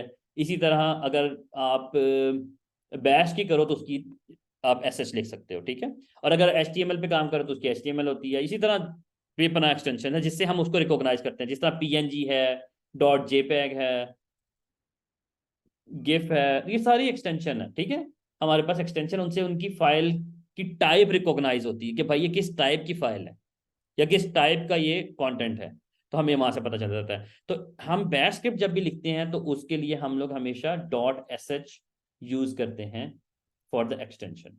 ठीक है, तो आपने ये याद रखना है। तो अब हम यहाँ क्या करेंगे, हम यहाँ पर एक एक्सटेंशन हमने डॉट एस एच दे दी, हम यहाँ पर पहले एंटर करते हैं। बैश का स्क्रिप्ट लिखने के लिए हमें एक लाइन सबसे ऊपर लिखनी होती है, जिससे मेरे सिस्टम को पता चलता है कि भाई ये बैश है। तो मैं थोड़ा सा और जूम कर रहा हूँ आप लोगों के लिए, ताकि ज़्यादा बड़ा आप लोगों को नजर आए। यहाँ पर सबसे पहले हम लिखते हैं, ये लाइन आपने हर दफ़ा बैश से पहले लिखनी है। बैश स्क्रिप्ट जब भी आप लिखोगे ना, आपने ये लिखना है। ये होता क्या है, इसको वैसे एक म्यूजिकल टर्म में कहते हैं हैश बैंग। हैश का साइन होता है, और ये म्यूजिकल टर्म जो होती है ना, उसके अंदर ये इसको हैश बैंग कहा जाता है। ये हमारी लोकेशन है जहां पर बैश होता है इंस्टॉल्ड, बिन बैश। अगर मैं यहाँ पर पाइथन का कोई स्क्रिप्ट लिख रहा होता तो मैं यहाँ पर पाइथन का लोकेशन दे देता। कि बैश कहाँ पर पड़ी हुई, तो आपने क्या देना है, हैश बैंक आपने लिख के उसके बाद आपने बिन बैश लिख देना है, और ये आप रट्टा मार लो, आपको वही हमेशा लिखना पड़ेगा जब भी आपको बैश का स्क्रिप्ट लिखो। ठीक है, ओके यहाँ तक। अगली चीज क्या आती है, सबसे पहले हम ये काम करते हैं कि मैं आपको कुछ प्रिंट करके दिखाता हूँ कि भाई प्रिंट कैसे होता है। एक बात वैसे बैश के बारे में ना याद रखना, बड़ी इंपॉर्टेंट बात है। बैश स्क्रिप्टिंग ऑलमोस्ट ना, bash scripting almost same as we are running the commands on a terminal. हम टर्मिनल पे जो जिस तरह से कमांड्स लिख रहे होते हैं ना, आप समझ लो कि बैश स्क्रिप्टिंग को हम किसी फाइल में स्टेप बाय स्टेप लिख रहे हैं। लाइक किस तरह से, चले मैं यहाँ सेव करता हूँ इसको, यहाँ से बाहर निकलता हूँ। जिस तरह मैं यहाँ लिखता हूँ ls-l, ये कमांड है ना, ये क्या करती है, मेरी इस लोकेशन पे जहां मैं बैठा हूँ वहां का कंटेंट दिखा देगी मुझे। pwd की कमांड क्या करती है, जिस लोकेशन पे मैं बैठा हूँ उसकी लोकेशन दिखा देगी मुझे। तो अब बैश में क्या होता है, चले मैं यही काम ना हेलो में जाके स्टेप बाय स्टेप लिख दूंगा। मैं कहूंगा भाई बैश स्क्रिप्ट, सबसे पहले तुमने क्या करना है, ls-l की कमांड लिखनी है, फिर तुमने लिखना है pwd। अब ये क्या करेगा, इसको सेव करके रन करके ये करेगा क्या, चलिए मैं आपको पहले यहां से ना कैट करके दिखाता हूँ। कैट क्या करता है, मेरा ये फाइल विदाउट एंटरिंग मुझे दिखा देगा कि मैंने ये लाइनें लिखी ना इसके अंदर। एक बात याद रखना, अगर मैं इस ऐसे स्क्रिप्ट को रन कैसे करते हैं, इसको इस तरह करते हैं कि ./ का मतलब है कि इसी लोकेशन पर जहां मैं बैठा हूं वहां पर हेलो वर्ल्ड के नाम से एक फाइल पड़ी हुई है, hello.sh, इसको रन कर दो। जब मैं इसको रन करूंगा तो ये मुझे एक एरर देगा। आप लोग बताओ ये एरर क्यों दे रहा है, और मुझे इसका फिक्स भी चाहिए। सर एक्चुअली इस फाइल को रन करने के लिए हमें परमिशन चाहिए होती है, और वो परमिशन जैसे कि रूट को होती है एग्जीक्यूट की परमिशन। तो सही इस है। फाइल को एग्जीक्यूट की परमिशन नहीं है। अगर हमें इसको एग्जीक्यूट की परमिशन देनी है इसी यूजर पे रह के, तो हम जस्ट लाइक 755 या 700 सही इसकी है। परमिशन हम्म। ch मोड करके हम इसकी चेंज हम्म। कर सकते हम्म। हैं। सही है। मैं एक एक चीज वैसे आप लोग के लिए आसानली बता देता हूँ, आसान लैंग्वेज में। अगर मैं इस फाइल को ls करूँ ना, आप इसकी परमिशन में देखो कि कहीं पे भी एग्जीक्यूट की परमिशन नहीं है इसके पास। देखो यहाँ पे कहीं एक्स आ रहा है, ना यूजर के पास है, ना ऑनर के पास है, ना ग्रुप के पास है, और ना अदर के पास है। किसी के पास भी हमारे पास एग्जीक्यूट की परमिशन ही नहीं है, तो ये एग्जीक्यूट नहीं होगी फाइल। हमें एग्जीक्यूट की परमिशन कैसे देनी है, हम देंगे chmod +x। +x का मतलब है कि सबको x की परमिशन दे दो, सबको। या हम ये भी कर सकते हैं, चले आप लोगों को जो मैंने समझाया था उसके अकॉर्डिंगली, इसके बाद क्या परमिशन है, 4 2 या 1 दे देंगे। यानी कि 4 2 1 का मतलब है 7 7, और यहां पर हम दे देते हैं 5। 4 ये है और एक ये दे देगा, तो 7 7 5 दे देते हैं, तो ये भी यही काम करेगा जो काम मैं +x से कर रहा हूं ना, ये भी। चले मैं यहां पर कमांड लिख देता हूँ कमेंट करके, ये कमांड, ये कमांड और ये वाली कमांड सेम इफेक्ट लेके आएंगे। क्यों, इसका मतलब है +x का मतलब है इधर भी x ऐड कर दो, इधर भी x ऐड कर दो, इधर भी x ऐड कर दो। और यहां पर भी मैं यही कह रहा हूं कि 7 7 का मतलब है कि भाई 7 7 तुमने पहले दिया हुआ है ना इनको, नहीं 7 7 नहीं, ये 6 है, सॉरी। तो 7 दे दो ना, मतलब कि 7 दे दो, x भी ऐड कर दो, 7 इधर भी ऐड कर दो। और यहां पर इसके बाद रीड की यानी कि राइट की परमिशन नहीं होगी, लेकिन रीड और एग्जीक्यूट की हो जाएगी। तो 5 दे दिया मैंने, समझ आया। तो दोनों कमांड सेम काम करती है। चलो मैं आपको पहले नीचे वाली कमांड से चला के दिखाता हूँ। ये मैंने दे दिया और ls करूंगा, तो आप देखिए सबके पास x x x आ गया। और अब जब मैं एग्जीक्यूट करूंगा तो चलेगा। ये देखिए जब मैं इसको चलाता हूँ hello.sh, तो ये मैंने आपको, अब अगला काम क्या था, अगला जो मैं वापस दोबारा टॉपिक पे आते हैं। मैंने कहा था कि ये स्क्रिप्ट क्या करता है, लाइन बाय लाइन एग्जीक्यूट करता है। पहले ये कमांड एग्जीक्यूट करेगा और उसके बाद ये कमांड एग्जीक्यूट कर देगा। तो मैंने आप लोगों को आसानी से क्या कहा था कि भाई लिनक्स इतनी सिंपल है, या बैश स्क्रिप्टिंग इतनी मजे की है कि आप जिस तरह कमांड लाइन पे अपनी कमांड्स को लिख रहे होते हैं ना, उसको किसी फाइल में लिख दें, it's called the bash scripting easily. अगर मैं इसको ये बात करूं तो अब ये करेगा क्या, पहले ls की कमांड एग्जीक्यूट करेगा, फिर pwd की कमांड एग्जीक्यूट करेगा। तो ये देखें, पहले उसने ls की कमांड एग्जीक्यूट की, और फिर pwd में आपको पाथ बता दिया आपकी डायरेक्टरी। सिंपल है ना। तो लाइन बाय लाइन एग्जीक्यूशन है ये, सिंपल। तो आसान हो गया काम। अब आगे चलते हैं। और मजीद इसको आसान करते हैं। अब मैं आपको पहले वो बताता हूँ, एग्जीक्यूशन वाली चीज मैंने प्लस एक्स वाली की थी, चलो मैं नई फाइल बनाऊंगा उसको प्लस एक्स से कर दूंगा परमिशन। अब मैं हेलो पे दोबारा जाता हूँ। जी हसीब को क्वेश्चन। अच्छा, मैं यहाँ पर लिखता नहीं हूँ। सर। अच्छा, अब मैं यहाँ पर ना इसको प्रिंट करता हूँ, कोई स्टेटमेंट प्रिंट करता हूँ। तो स्टेटमेंट प्रिंट का मतलब होता है कि मैंने कोई चीज आउटपुट में खूबसूरती से कुछ लिखना है, तो मैं क्या करूंगा, बैश के अंदर खूबसूरती से कुछ लिखने की कमांड होती है एको। एको करूंगा और उसके अंदर मैं लिख दूंगा स्टाइल, कुछ डाल देता हूँ कि भाई पहले ये दिखाओ मुझे लाइन। अच्छा, कोड के अंदर जो भी चीज होगी ना उसको वो प्रिंट कर देगा। फिर मैं कहता हूँ एको करो और लिखो वेलकम टू लिनक्स क्लास। तो अब ये क्या करेगा, इसको थोड़ा सा और बड़ा कर, खूबसूरती है वैसे मैं ये दिखा रहा हूँ, वैसे तो इट्स नॉट अ। तो ये क्या करेगा, जब आप ये बैश स्क्रिप्ट एग्जीक्यूट करो पहले ये लाइन आपको दिखाएगा खाली, फिर ये नीचे ये लिखा होगा वेलकम टू लिनक्स क्लास, और उसके बाद चले हम क्या करते हैं, नीचे भी ना यही लाइन डाल देते हैं। सॉरी, नीचे भी हम यही लाइन यहाँ पर डाल देते हैं। तो ये क्या करेगा, सिंपल लिनक्स यानी कि उसको प्रिंट कर देगा। अब आपको चला के दिखाता हूँ, हेलो। तो देखिए उसने क्या किया, पहले ये लाइन लगाई, फिर नीचे वेलकम टू लिनक्स क्लास लिखा, उसके बाद उसने एल एस, ये एल एस सी कमांड का रिजल्ट है। अगर मैं एल एस सी कमांड वैसे रन करूँ आपको सेम रिजल्ट मिलेगा, ये देखना एल एस हाइफन एल, तो सेम रिजल्ट आ रहा है ना। तो उसने पहले ये एग्जीक्यूट किया और उसके बाद उसने पीडब्ल्यूडी की कमांड एग्जीक्यूट कर दी, समझा। और नीचे फिर वो जो दोबारा मैंने एको किया तो उसने वो दिखा दिया। तो अगर मैं आपको यहाँ पर कोड दिखाऊं साथ ही, तो आप यहाँ कोड देख सकते हैं। पहले उसने ये किया, फिर ये, फिर एल एस सी कमांड, फिर पीडब्ल्यूडी और फिर ये, समझ आया।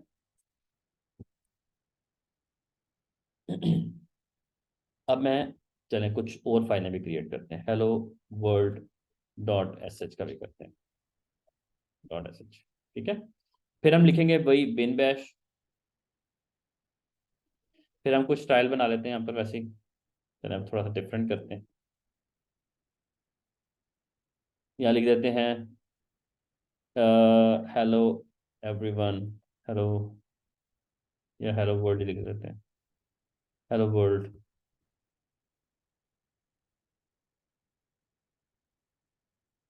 तो आपका बताने का पर्पज़ ये कि मुझे, मेरा बताने का आप लोगों को ये पर्पज़ है कि ये यहाँ पर जो आप चीज़ लिख रहे हैं, जिस तरीके से लिख रहे हैं, तो लिनक्स ने क्या करना है, बैश ने क्या करना है, उसको लाइन बाय लाइन एग्जीक्यूट करना है और उसका आपका रिजल्ट आपको वहां पर दिखा देना है। अब अगर मैं इस फाइल को यहाँ पर जाके एग्जीक्यूट करता हूँ, हेलो वर्ल्ड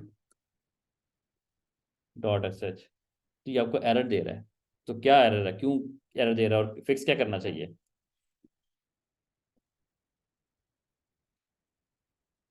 फिक्स यही है ना कि एग्जीक्यूशन परमिशन नहीं है। तो मैं क्या करूंगा, सी एच मॉड प्लस, क्योंकि मैंने पहले उस फाइल को दी, इसका कलर देखें, इसके बाद एग्जीक्यूशन परमिशन नहीं है। अब मैं प्लस एक्स से देता हूँ और यहाँ लिखता हूँ hello world dot S H. अब जब मैं करूंगा तो इसके बाद भी सेम परमिशन आ गई, कोई देखे सेम टू सेम। तो मतलब ये कि आप प्लस एक्स का मतलब है कि आपने जहां जहां एक्स ऐड करना है या सब पे एक्स ऐड करना है, आप एक्स ऐड कर दो। और अब जब मैं चलाऊंगा हेलो वर्ल्ड को, तो आपके पास ये सिंपल सा डिजाइन जो मैंने अंदर बनाया था वो बाहर आ गया। It's easy. बात अब आगे आते हैं। मैंने जैसे आपको ये कहा कि लिनक्स के अंदर जैसे जैसे जो आप कमांड्स सिस्टम की ऊपर एंटर करते हैं, लाइक कि मैं यहाँ पर अगर लिनक्स की कोई कमांड एंटर कर, एलएससी कमांड एंटर करता हूँ, पीडब्ल्यूडी की कमांड एंटर करता हूँ, उसके बाद फिर मैं डेट की कमांड होती है कि अगर आपको डेट टाइम देखना ना, इस टाइम इस सर्वर पे डेट और टाइम क्या है, तो आपको ये सर्वर पे डेट और टाइम देखिए, यूटीसी टाइम में दिखा रहा है आपको, ये इस टाइम का डेट और टाइम दिखा रहा है। और अगर आपको होस्ट नेम देखना है तो आप होस्ट नेम भी देख सकते हैं, ये भी कमांड है लिनक्स की, तो आपको होस्ट नेम दिखा देगा, मेरा आईपी एड्रेस। अगर आपको स्पेस देखनी है कि मेरे इस सिस्टम के ऊपर मेमोरी यानी कि हार्ड ड्राइव में कितनी मेमोरी पड़ी हुई है, तो वो कमांड होती है df-h, लिनक्स की कमांड है df-h। ये मुझे दिखाएगा मेरे इस सर्वर के ऊपर कितनी मेमोरी है। लेकिन पहले मैं आपको दिखाने से पहले दिखाता हूँ कि एडब्ल्यूएस पे मैंने इसको असाइन कितनी की थी। अगर मैं आपको एडब्ल्यूएस पे जाके दिखाऊं, मेरे पास कंसोल खुला हुआ था, एक मिनट, ये अगर मैं AWS पे आपको जाके दिखाऊं तो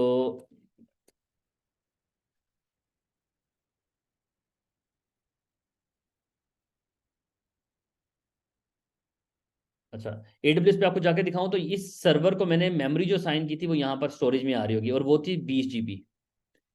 अब ये 20 GB मैंने यहाँ से आपको दिखा दी। अब मैं अगर कमांड लाइन से देखना चाह रहा हूँ कि भाई सर्वर के अंदर इस टाइम कितनी टोटल है, कितनी यूज हो चुकी है, कितनी फ्री पड़ी है, तो वो ये कमांड होती है DF-H।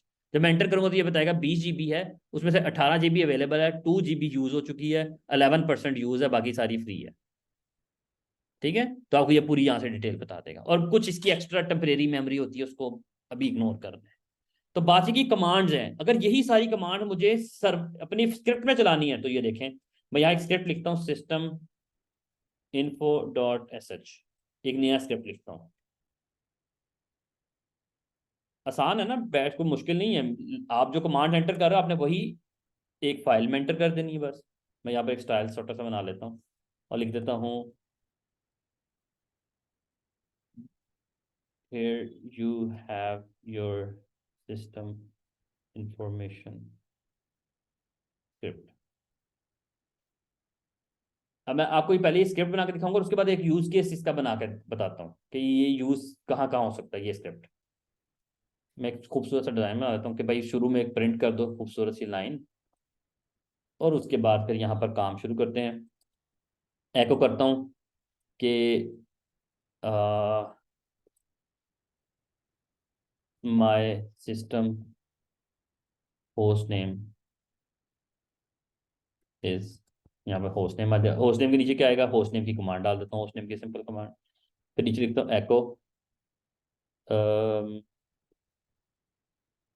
The current date and time is, यहाँ पर डेट और टाइम आ जाएगा, डेट की कमांड डाल देता हूँ। एको करो, ये जो इस तरह से होता है ये एक स्ट्रिंग होता है, ये एक स्ट्रिंग है जो कोड के अंदर आता है, और ये कमांड है। एको भी असल में एक लिनक्स की कमांड ही है, लेकिन उसका पर्पस होता है कि कमांड के आगे जो भी कोड में लिखोगे वो प्रिंट कर देगा, और ये आगे कमांड है। फिर मैं लिखता हूँ एको करो डिस्प्ले दी डिस्क यूजेज डिटेल्स। ये मुझे क्या करेगा, कौन सी कमांड है, DF-H। और एंड पे क्या करो, फिर खूबसूरत सा कोई डिजाइन जो बना देते हैं और उसको बता देते हैं कि thanks for running this script. कुछ भी लिख लो यार, ये जस्ट एक वो है आप लोगों के लिए, डिजाइनिंग या कुछ भी कर लिया आप। ये सब ये होता क्यों हम डिजाइन करते हैं उसके मैं आपको रीजन बताता हूँ। समटाइम आप कभी बड़े बड़े स्क्रिप्ट्स एग्जीक्यूट करो तो उसमें डिजाइनिंग ये बड़ी इंपॉर्टेंट होती है, उसकी मैं आपको रीजन बताता हूँ। ये मैंने एक स्क्रिप्ट लिख लिया, इसको सेव किया। अगर मैं इसको एग्जीक्यूट करना तो ऑब्वियसली इससे कलर चेंज नहीं, एग्जीक्यूशन की परमिशन नहीं, क्या करना है मुझे पहले परमिशन देनी है, ये वन टाइम देनी होती है एग्जीक्यूशन की परमिशन, ओके, वो बार बार नहीं देनी। आपने एक दफा दे दी। अब मैं स्क्रीन क्लियर करता हूँ और स्क्रिप्ट एग्जीक्यूट करता हूँ, सिस्टम इन्फो, क्योंकि पूरा स्क्रिप्ट एग्जीक्यूट हो गया। उसने सबसे पहले बताया here you have the script, जो भी सारी info, my system host name, ये उसने होस्ट नेम बता दिया। करंट डेट और टाइम, जब ये एग्जीक्यूट हुआ तो उसका करंट डेट और टाइम बता दिया। डिस्क इन्फॉर्मेशन, ये पूरी डिस्क की इन्फॉर्मेशन बता दी, और उसने कहा thanks for running this script. तो बात ये कि अब ये स्क्रिप्ट कहाँ यूज हो सकता है। फॉर एग्जाम्पल आपको एक जॉब मिली हुई है कंपनी में जहां पर सिस्टम एडमिन है, और आपको सुबह सुबह आके ये आके मैनेजर ने कहा कि आपने 100 सर्वरों के ऊपर जाके सारे सर्वर के होस्ट नेम वेरीफाई करना है, डेट और टाइम वेरीफाई करनी है, मेमोरी वेरीफाई करनी है, और भी कुछ फायरवॉल्स वेरीफाई करनी है, कुछ सर्विसेज वेरीफाई करनी है कि वो चल रही है कि नहीं चल रही। तो आप क्या वन बाय वन जाके कमांड्स एग्जीक्यूट करोगे 100 सर्वरों पे? ऐसा नहीं है। आप क्या करोगे, एक स्क्रिप्ट क्रिएट करके उन सर्वर पर रख दोगे, जाके सिर्फ ये स्क्रिप्ट एग्जीक्यूट किया करोगे, सारी इन्फॉर्मेशन आपके सामने आ जाए करेगी। है ना यूज केस? तो यूज केस बनाना है आप लोगों ने, और उसके लिए स्क्रिप्ट लिखना है। समझ आई? फिर आगे जाके मैं इंशाल्लाह आपको एक टूल बताऊंगा जो हम एक स्क्रिप्ट एक ही जगह से बैठ के 100 सर्वर पे भी रन कर सकते हैं। आगे जाके एक हम ऐसा भी डेवऑप्स का टूल पढ़ेंगे कि एक स्क्रिप्ट एक सर्वर पे बैठूंगा, वहीं से बैठ के 100 सर्वर पर रन करके उसी जगह पे रिजल्ट भी गेट कर लूंगा कि भाई क्या होता है। डेवऑप्स के अंदर वो भी है। ठीक है, तो आप यहां से बैठ के सारों के ऊपर सारों का रिजल्ट रख सकते हो। अच्छा, ये रिजल्ट सिर्फ यहां रख नहीं सकते, बल्कि आपको ये कहा जाता है, अच्छा बल्कि एक चलो लिनक्स की एक नई कमांड मेरे जहन में आई मैंने आपसे कहा था कि जब मैं पढ़ाऊंगा ना तो आपको कई चीज़ें मैं एक्स्ट्रा भी नॉलेज देता रहूंगा जो मेरे जेहन में आएगा। तो अभी एक जेहन में आया कि फॉर एग्जाम्पल एक यूज केस बनाते हैं, यहाँ पर एग्जाम्पल लिखते हैं। एग्जाम्पल, क्या आपके मैनेजर ने आपको कहा है you have assigned assign a task to get the system information of 100 servers and store the information in specific location या डायरेक्टरी। आपको एक ये टास्क मिला है कि आपको डेली आना है और आपको 100 सर्वर के सिस्टम इंफॉर्मेशन लेके, सिर्फ लेनी नहीं है बल्कि उसको किसी स्पेसिफिक लोकेशन पे स्टोर भी करना है। तो आप क्या करोगे? अब मैं ये कोई बहुत बड़ा टास्क नहीं है, लेकिन मैं काम यही है जो हमने किया है। हम क्या करेंगे, लिनक्स की एक कमांड होती है जो कि शायद मैं पढ़ाना भी भूल के गया वो, ऑब्वियसली जब जेन में आता रहता है तो करते रहेंगे। लिनक्स कमांड है एक, to store your result in a specific file. तो वो कैसे कर सकते हैं कि आपको एक ये पूरा रिजल्ट किसी फाइल में स्टोर करना है। तो सिंपल क्या करोगे, ये स्टेप पकड़ोगे। अगर आपको कोई रिजल्ट किसी फाइल में स्टोर करना तो एक ये साइन लगाओ, ठीक है, ग्रेटर देन का साइन लगाओ और आगे लिखो system information dot T x T. एक टी एक्स टी की फाइल मैंने बना दी कि भाई अब ये क्या करो, ये स्क्रिप्ट रन भी होगा और इसमें स्टोर भी कर देगा। अगर मैं अभी आपको दिखाऊं, अगर मैं इस टाइम आपको दिखाऊं, तो इस टाइम मैंने वैसे कमेंट कर दिया, इस टाइम इस लोकेशन पे कोई भी सिस्टम इंफॉर्मेशन की फाइल नहीं पड़ी हुई। लेकिन जब मैं ये फाइल दोबारा यहाँ ये कमांड रन करूंगा तो यहाँ पर एक फाइल बन जाएगी इसी लोकेशन पे, और वो ये इस नाम का, और ये सारा रिजल्ट उसके अंदर सेव हो जाएगा। ये देखना, एंटर कर दिया, हो गया। जब मैं एलएस करूंगा तो यहाँ देखें सिस्टम इन्फॉर्मेशन की एक फाइल बन गई। अगर मैं सिस्टम इन्फॉर्मेशन की फाइल को कैट करता हूँ, सॉरी, तो यहाँ पर देखें सारा रिजल्ट इसमें पड़ा। अब मैं इस कमांड को बार बार रन करूं तो आप यहां पर देखना सिर्फ डेट एक ऐसी चीज है जो बार बार चेंज हो रही होगी। अगर मैं इसी कमांड को एक दफा एग्जीक्यूट किया, 2-3 सेकंड बाद दोबारा एग्जीक्यूट करता हूँ और बल्कि कैट करता हूँ, तो ये देखें पहले टाइम क्या था, 9:40:20, अब क्या 9:40:38। मैं दोबारा एग्जीक्यूट करता हूँ और दोबारा कैट करता हूँ, तो अब क्या टाइम आ रहा है, 9:40:53। तो मतलब ये कि ये फाइल हमेशा जनरेट हो रही है नहीं, लेकिन ये फाइल ओवरराइट हो रही है। अभी क्या हो रहा है, एक ही फाइल बन रही है। या मैं थोड़ा सा स्लो जाना चाह रहा हूं, लेकिन यहां पर एक बड़ा इंपॉर्टेंट पॉइंट हाईलाइट करना चाह रहा हूं। आपसे क्वेश्चन करता हूं कि मुझे हर दफा नई फाइल क्रिएट करनी, तो मैं क्या करूंगा? हर दफा नया रिजल्ट जनरेट करना है और हर दफा नई फाइल क्रिएट करनी, तो मुझे क्या करना चाहिए? दुनिया में सबसे यूनिक फैक्टर क्या है, कोई किसी को पता है? आई थिंक सर 2 दफ़ा ग्रेटर देन लगना नहीं चाहिए, नहीं तो नहीं, वो वो उसमें नहीं यार। अपेंड करता जाएगा रिज़ल्ट हाँ, को। अपेंड नहीं करना हमें। आप मुझे पहले आंसर दो, मुझे सारों से क्वेश्चन है कि दुनिया में सबसे यूनिक फैक्टर क्या है। एक ऐसा फैक्टर है दुनिया में जो हर टाइम चेंज हो रहा होता है, वो क्या है? टाइम। टाइम। आ गया ना टाइम। टाइम एक ऐसा फैक्टर है जो कभी भी दोबारा नहीं वापस आता ना। अब मैं जो अभी जो पिछला लम्हा गुजरा है वो दोबारा वापस नहीं आएगा, क्योंकि ये इस डेट में नहीं वापस आएगा, किसी और डेट में आएगा ना। तो बात है कि टाइम एक ऐसा फैक्टर है। तो मैं क्या करूंगा, मैं यहाँ पर एक स्क्रिप्ट, ये बात या बड़े ध्यान से याद रखना, और ये बड़ी मजे की चीज है कि अगर मुझे एक टास्क मिला है कंपनी की तरफ से कि भाई ये मुझे एक काम करना है और मुझे हर दफा एक नई फाइल जनरेट करनी है, तो मैं यहाँ पर ही इसी जगह पे ये काम कर सकता हूँ। Late me just,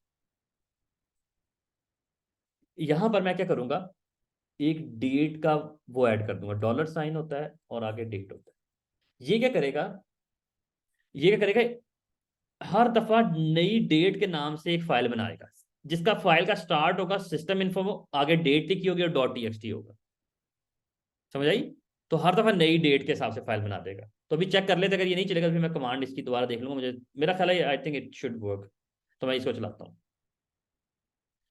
I think date में थोड़ा सा मसला है, let me just find check the command. मैं कमांड थोड़ी भूल गया। अच्छा, तो वही कमांड में थोड़ा सा मसला है। मैं कमांड को ठीक करता हूँ। हमें करना ये है, हमें करली नहीं राउंड ब्रैकेट्स ही यूज़ होनी है। राउंड ब्रैकेट्स में यूज़ ये होना है कि हम सबसे पहले ना, चलिए मैं आपको कुछ पहले चीजें पढ़ाता हूँ, बताता हूँ, फिर मैं करता हूँ। डेट का ना एक छोटा सा इशू ये होता है कि डेट में आप देखें स्पेसिस भी आ रही हैं पहले। अच्छा, डेट की जो लिनक्स की कमांड है ना, उसके अंदर आपको डे आएगा कि आज सैटरडे है, नवंबर है, 25th है, फिर टाइम आएगा, फिर यूटी। हमें सबसे जो यूनिक फैक्टर है वो टाइम है। और फिर अगर डेट भी हमें चाहिए हो तो हम कर सकते हैं। तो हमारे पास लिनक्स की ना कुछ कमांड्स हैं जिनके थ्रू हम स्पेसिफिक डेट भी निकाल सकते हैं, स्पेसिफिक डे भी निकाल सकते हैं, स्पेसिफिक मंथ भी निकाल सकते हैं, ईयर भी निकाल सकते हैं, टाइम भी निकाल सकते हैं। तो हम सब कुछ निकाल सकते हैं, लेकिन वो कैसे निकालते हैं मैं आपको वो बताता हूँ। डेट की जो कमांड है ना, अगर मैं डेट की कमांड के आगे ये लिख दूं ना, प्लस डे, तो ये क्या करेगा, मुझे डेट, आज की जो डेट है ना 25 वो दिखा देगा खाली। अगर मुझे डेट के साथ जो है वो मंथ और ईयर भी चाहिए, यानी कि मंथ कौन सा है और ईयर कौन सा है, तो मैं यहां पर डाल दूंगा percentage sign month, percentage sign year. तो ये क्या करेगा, यहाँ छोटी सी मिस्टेक है, परसेंटेज दिखाना था, तो आपको ये दिखा देगा। तो ये क्या करेगा, डेट में से स्पेसिफिक इंफॉर्मेशन एक्सट्रैक्ट कर लेगा। इसी तरह अगर मुझे डे चाहिए, दोबारा देखता हूँ, आई थिंक कैपिटल डी में होता है एक, इस तरह से आप देख सकते हो अपनी पूरी डेट को। अगर आपको स्पेसिफिक देखनी है तो आप यहाँ से देख सकते हो। इसके अलावा अगर आपको क्या नाम है, टाइम भी इसमें ऐड करना है,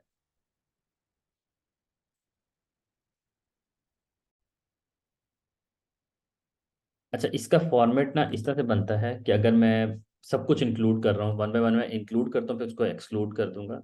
मैं लिखता हूँ यही चीज़ प्लस ये लिख दिया मैंने कोड्स के अंदर, यानी कोटेशन कोड्स के अंदर मैं लिखता हूँ।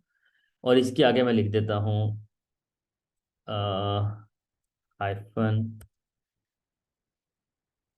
आई कैपिटल, सॉरी ये एंड का साइन आ रहा है।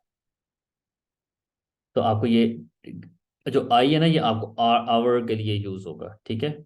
और इसके बाद मैं अगर यूज करना चाहता हूँ मिनट्स, तो मैं यहाँ पर एम कैपिटल लिख दूंगा, तो ये मुझे मिनट्स भी ले आएगा। और अगर मैं यहाँ पर आर जो इसका है, सॉरी सेकेंड्स है, वो लाना चाहता हूँ, तो उसके लिए पी का है, आई थिंक, नहीं पी तो वो ए एम और पी एम के लिए यूज होता है,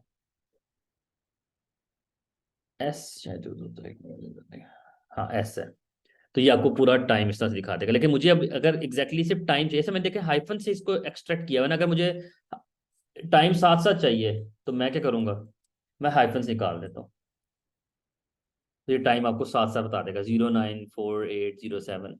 इसी तरह अगर मुझे डेट भी साथ साथ चाहिए तो मैं साथ साथ भी लेके आ सकता हूँ विदाउट हाइफन। लेकिन इस तरह से समझना थोड़ा मुश्किल हो जाता है, लेकिन जब हम फाइलों के नाम क्रिएट करते हैं तो हम इस तरह क्रिएट कर सकते हैं। ठीक है, तो हमारे लिए मेरा ख्याल है कि ये कमांड ठीक है। तो मैं इस कमांड को कॉपी करता हूँ, और इस कमांड को कॉपी करके मैं फाइल का जो नाम दे रहा था ना, मैं उसके नाम में डाल देता हूँ। अच्छा, यहाँ पर एक तो करली ब्रैकेट आनी है, और दूसरा हमें कोट्स करना है, यानी कोटेशन मार्क्स यूज करने पड़ेंगे, यहाँ जहाँ से स्टार्ट होना है और जहाँ पर ख़त्म होना है। ठीक है, तो ये आपने एक चीज़ करनी है। और दूसरा ये कि मैं ये डेट पकड़ता हूँ पूरी, ये कमांड, और इसको ब्रैकेट के अंदर डाल देता हूँ। ठीक है, अब जब मैं इसको चलाऊंगा तो अब ये क्या करेगा, देखिए फाइल उसने डेट भी आ रही है पूरी पता चल रही है, और टाइम भी आ रहा है। अब जब मैं बार बार इसको एग्जीक्यूट करता हूँ, कुछ कुछ देर बाद, एक या 2-3 सेकंड और वेट करता हूँ, फिर दोबारा इसको एग्जीक्यूट करता हूँ, तो यहाँ पर 3 फाइलें बन चुकी होंगी डिफरेंट। और जब मैं इनको कैट करता हूँ one by one, system information 25, 11, 48, 59 वाली, तो ये उसकी आ जाएगी इन्फॉर्मेशन। अगर मुझे इसकी इन्फॉर्मेशन चाहिए तो मैं इसको, ओहो, इसकी इन्फॉर्मेशन चाहिए तो मैं इसको कैट कर लेता हूँ। अगर मुझे इसकी इन्फॉर्मेशन चाहिए तो मैं इसको कैट कर, तो मैं आपको दिखा देता हूँ। देखिए ये 4912 वाली है, देखिए 4912 वाली फाइल आ रही है।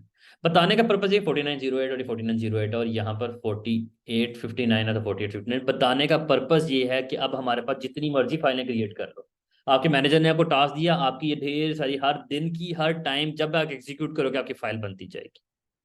समझ आया?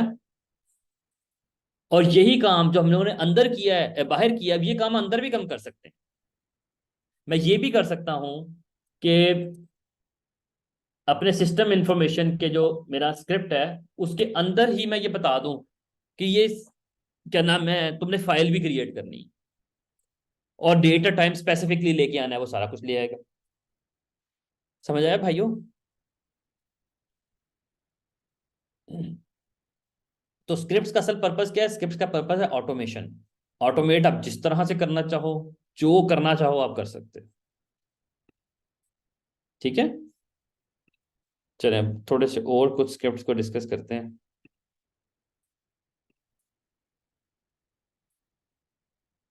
अब बात आती है, हम लोगों ने कुछ बेसिक लेवल के कुछ स्क्रिप्ट्स देख लिए। मैं ना ये जो मेरे पास ये जो फाइलें बनी हुई आ रही है ना फजूल सी, इनको मैं डिलीट कर देता हूँ। ये देखें, ये सारी फाइलें अगर इकट्ठी डिलीट करनी है ना तो मैंने क्या किया, देखें सिस्टम इंफॉर्मेशन तक सारी फाइलों के नाम कॉमन है, और स्टैरिक का मतलब है कि भाई सारी इस नाम से शुरू होने वाली फाइलें डिलीट कर दो। तो जैसे मैं स्टैरिक लगा के आरएम करूंगा, इस नाम की सारी फाइलें डिलीट हो गई। समझ आया भाइयों? तो कमांड्स हर जगह पे मैं यूज कर रहा हूँ, मैं ये आपको पढ़ाने के लिए भी कर रहा हूँ, आपको सिखाने के लिए भी जो चीजें यूज कर रहा हूँ वो भी कमांड्स ही है ना, तो वो आपको साथ साथ एक्सप्लेन इसलिए करता जा रहा हूँ। अब आगे चलते हैं, कुछ मजीद कमांड्स को डिस्कस करते हैं, यानी स्क्रिप्ट्स को डिस्कस करते हैं, और उनमें अब जो स्क्रिप्ट हम डिस्कस करेंगे वो है वेरिएबल्स का। वेरिएबल्स का पता है किसको क्या होता है वेरिएबल्स? जी सर, डेटा स्टोर करने के लिए हम यूज़ करते डेटा हैं, स्टोर मतलब करने के लिए एक मतलब क्या चीज़। है? हाँ, मतलब ये है कि अगर मुझे अपना रिजल्ट, यानी कि फॉर एग्जांपल पहले हम उसको डिस्कस करते हैं कि मेरे पास एक स्क्रिप्ट है जो कि यहाँ पर लिखा हुआ है कि माय नेम इज उस्मान। मैं क्या लिखता हूँ, my first name is Usman. फिर मैं लिखता हूँ, sorry, my second name is Ahmad. फिर लिखता हूँ आई एम डेवऑप्स स्टूडेंट। फिर लिखता हूँ आई एम प्रोफेशनल, नहीं प्रोफेशनल और स्टूडेंट्स कैसे हो सकता हूँ? अच्छा आई एम, या लिख देता हूँ आई लव प्लेइंग क्रिकेट, या और लिख देता हूँ कुछ भी, like I am I am AWS certified, या एसोसिएट, या जो भी है। ठीक है, तो मैंने ये स्क्रिप्ट लिखा। अब आप मुझे एक चीज बताओ, अगर मैं ये स्क्रिप्ट एग्जीक्यूट करता हूँ, ये देखिए स्क्रिप्ट है, मैं इसको परमिशन देता हूँ chmod +x वेरिएबल, और मैं यहाँ पर इसको एग्जीक्यूट करता हूँ वेरिएबल वाले स्क्रिप्ट को। तो मुझे सारा information they the, my name is, my first name Usman, I am student, ये वो सब थिंग। अगर मुझे ये स्क्रिप्ट लिखना है अयाज के लिए, या सनान के लिए, या सुहेल के लिए, या किसी के लिए भी लिखना है, तो मुझे क्या करना पड़ेगा? मुझे बहुत, यानी कि कह सकते हैं कि तंग होना पड़ेगा। क्यों तंग होऊंगा मैं यहाँ जाऊंगा, उस्मान को मिटाऊंगा, लिखूंगा सुहेल, उसके बाद लिखूंगा यासीन, फिर लिखूंगा स्टूडेंट, या जो भी, मैं कहता हूँ नहीं डेवो स्टूडेंट नहीं है, ये स्टूडेंट है जी, लिनक्स स्टूडेंट है जी, इनको क्रिकेट नहीं पसंद, इनको फुटबॉल पसंद है। अब यहाँ पर मैं तंग हो रहा हूँ ना सारा कुछ लिखने में, फुटबॉल नहीं, ये AWS सर्टिफाइड नहीं है, ये जी एज्योर सर्टिफाइड है। अब ये सारा कुछ मैंने इन्फॉर्मेशन लिखी, स्टोर की, चलाया, स्क्रिप्ट चल गया। अब मुझे टीम मैनेजर ने कहा नहीं, मुझे ना ये स्क्रिप्ट जो है ना वो हारिस के लिए चलाना है, या मुझे जुनेर के लिए चलाना है, किसी के लिए भी चलाना है, तो मुझे सारे काम दोबारा करने पड़ेंगे। Why I am doing this? मुझे यहाँ पर वेरिएबल अगर मैं क्रिएट कर दूं तो वो मेरे लिए काम आसान है। कैसे? मैं यहाँ एक वेरिएबल क्रिएट करता हूँ, फर्स्ट नेम, दूसरा वेरिएबल क्रिएट करता हूँ सेकंड नेम, तीसरा वेरिएबल क्रिएट करता हूँ सब्जेक्ट, तीसरा वेरिएबल क्रिएट करता हूँ स्पोर्ट्स, अगला वेरिएबल क्रिएट करता हूँ क्लाउड। अब ये वेरिएबल्स हैं, इन वेरिएबल्स की मैं वैल्यूज यहाँ पर डिफाइन करता हूँ। यहाँ लिख देता हूँ हारिस, इज इक्वल टू, या लिख देता हूँ अहमद, सब्जेक्ट लिख देता हूँ डॉकर, स्पोर्ट्स लिख देता हूँ हॉकी, क्लाउड लिख देता हूँ जीसीपी। अब बात है कि ये सारे वेरिएबल बन गए। अब मुझे जब भी कभी वैल्यू चेंज करनी, यहां पर चेंज करनी है, मुझे अंदर जाके चेंज नहीं करना। लेकिन यहां मैं क्या करूंगा, यहां मैं वेरिएबल के नाम दे दूं, स्क्रिप्ट को परमानेंट कर दूंगा। वेरिएबल का नाम कैसे दूंगा, ये वेरिएबल का नाम है ना, इस नाम को कॉपी करके यहाँ पर डॉलर साइन के साथ वेरिएबल का नाम दे दूंगा। फर्स्ट नेम, ये चेंज नहीं होगा कभी भी। सेकंड नेम यहाँ दे दिया। थर्ड नेम स्टूडेंट किस चीज का, यहाँ नहीं, स्टूडेंट में नहीं आना, ये यहाँ पर आना है, तो यहाँ दे दूंगा सब्जेक्ट।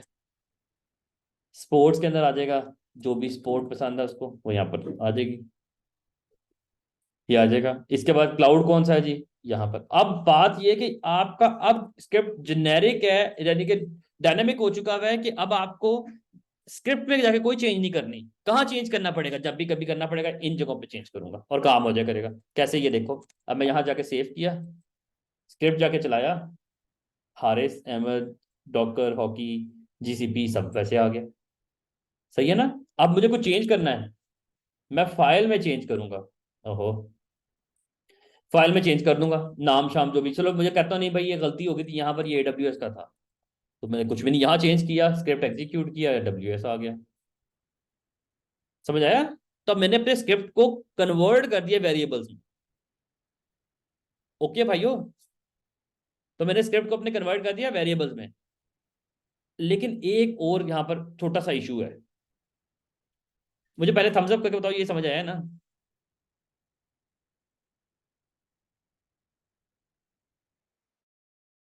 सही है, थैंक यू। अगली बात ये आती है कि भाई अभी भी कुछ इशू है स्क्रिप्ट में। वो इशू ये है कि यार मुझे बार बार जाके यहां पर भी चेंज करना पड़ता है। मुझे कुछ ऐसा काम करना चाहिए स्क्रिप्ट के अंदर बैश में कि मुझे यहां पर भी काम ना करना पड़े। तो लिनक्स में एक और चीज आती है जिसको हम कहते हैं, बल्कि इस स्क्रिप्ट को यहीं पर स्टोर कर देता हूँ। एक और मैं स्क्रिप्ट क्रिएट करता हूँ, इसी की एक कॉपी क्रिएट करता हूँ with the name of user input dot S कि भाई मैं यूजर से इनपुट लो रियल टाइम में, उसके थ्रू कैसे करना है, यानी कि यूजर रियल टाइम में यूजर से इनपुट ले लो।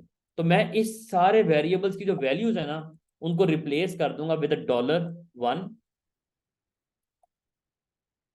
$2। मैं आपको एक्सप्लेन करता हूँ इसका क्या मतलब है डॉलर का। $3, $4,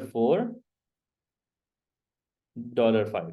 मतलब क्या है, जो पैरा, इसको कहते हैं आर्ग्यूमेंट्स या पैरामीटर्स, इनको कहते हैं। जो आर्ग्यूमेंट या पैरामीटर मैं स्क्रिप्ट को रन करते हुए जिस ऑर्डर में मैं पास करूंगा, उस ऑर्डर के अंदर ये यहां पर वैल्यूज सेट कर देगा।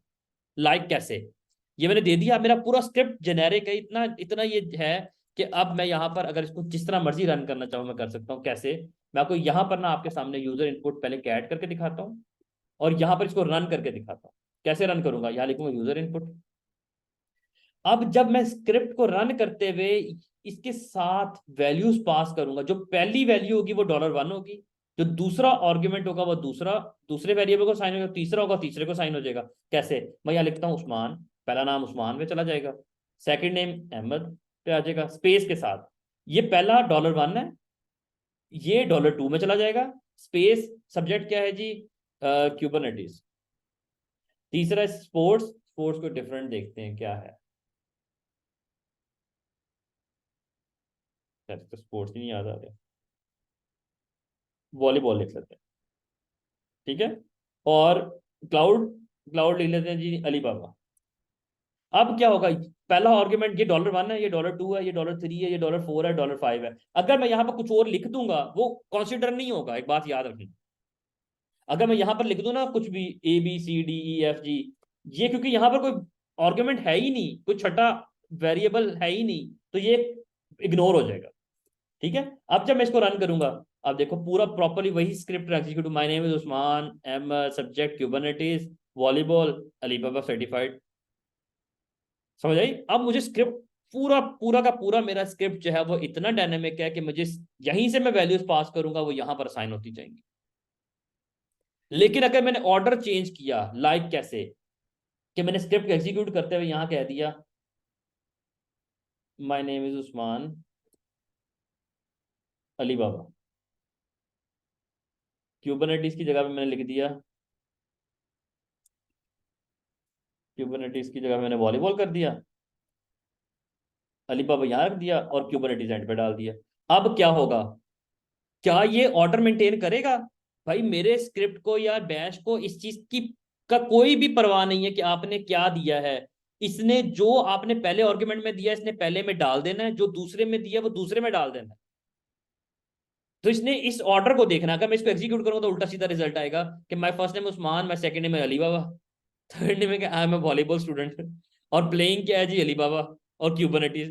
तो बात ये कि उसको इससे परवाह नहीं है, उसने जिस ऑर्डर में आप जो वैल्यू पास करोगे उसने उस जगह पे उसको सेट कर देना। इसलिए ये आपको मेक श्योर करना है कि आपने प्रॉपर ऑर्डर में अपनी वैल्यूज पास करनी है। समझ आया भाइयों? समझ आई कि नहीं आई ये चीज? दिस इज वेरी इंपॉर्टेंट, क्योंकि इस सेम एज इट इज ये चीज आपकी इंशाल्लाह आगे जाके जेंकिंस में भी यूज होगी, आपकी यही चीज डॉकर में भी यूज होगी। इसलिए you have to make sure that कि आपका ऑर्डर प्रॉपर तरीके से हो, जो आपने यहां पर डिफाइन किया उस ऑर्डर में आपकी वैल्यूज जा रही हो। अब एक और जो चीज है वो पढ़ा के मेरे ख्याल से हम खत्म करेंगे आज का सेशन, क्योंकि आगे एडब्ल्यूएस का भी क्लास शुरू होनी है। और वो ये है कि हमें अगर अपनी वैल्यूज को रीड करना है तो हम वो भी कर सकते हैं, इनपुट्स को करते हैं।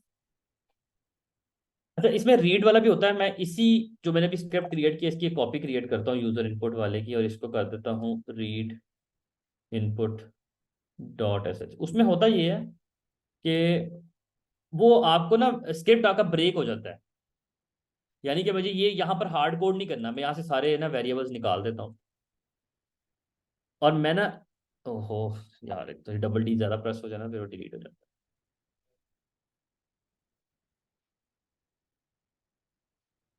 अच्छा, अब मैं यहाँ पर ना रीड कर लेता हूँ कि भाई मैं कहता हूँ भाई ये जब पहला आप पूछो ना माय नेम इज, तो यहाँ पर क्या करो, ब्रेक करके CLI पे मुझसे पूछो माय फर्स्ट नेम, तो मैं लिख देता हूँ फर्स्ट, ओहो, फर्स्ट नेम। तो ये फर्स्ट नेम मुझसे पूछेगा, ठीक है। फिर आगे आ जाएगा, मैं सेकंड नेम यूजर से पूछना चाह रहा हूँ। समटाइम आप अगर वहीं पर पूछना भी चाह रहे हो तो आप यहाँ पर लिख लोगे। तो यहाँ पर लिख देता हूँ रीड सेकंड नेम। फिर यहाँ पर आ जाएगा माय, इसकी स्टेटमेंट चेंज करनी पड़ेगी हमें, माय कोर्स नेम इज, अब यहाँ पर वो डाल दोगे, यानी कि रीड करो कोर्स नेम, तो कोर्स नेम में आ जाएगा वैल्यू। बल्कि मेरे ख्याल से छोटी सी मिस्टेक, हम यहाँ पर बल्कि एको भी करा सकते हैं, मिस्टेक नहीं है, यहाँ पर एको करा दें पूरी स्टेटमेंट ये, और इसके आगे ये जो वेरिएबल है ना इसको डाल दें कि वहां से वो रिजल्ट लेगा और यहाँ पर आपको प्रिंट करके फौरन दिखा भी देगा। ठीक है, तो मैं इसी स्टेटमेंट को पकड़ता हूँ, यहीं पर डाल देता हूँ। ठीक है, वहां से वो पकड़ेगा रिजल्ट और यहाँ पर आपको स्टोर करके दिखा देगा। यहाँ पर डाल देते हैं, मेथड है ना कि आप इसको भी यूज कर सकते हैं। यहाँ हम रीड करते हैं यही वेरिएबल और इसी को हम यहाँ पर स्टोर कर देते हैं, आई लव प्लेइंग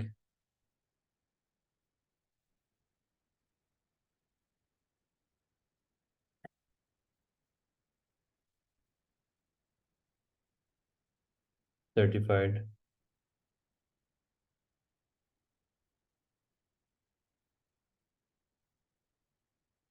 और यहाँ पर मैं रीड कर देता हूँ सर्टिफिकेशन, सर्टिफिकेशन। और यहाँ पे मैं रिजल्ट लिख देता हूँ आई एम सर्टिफाइड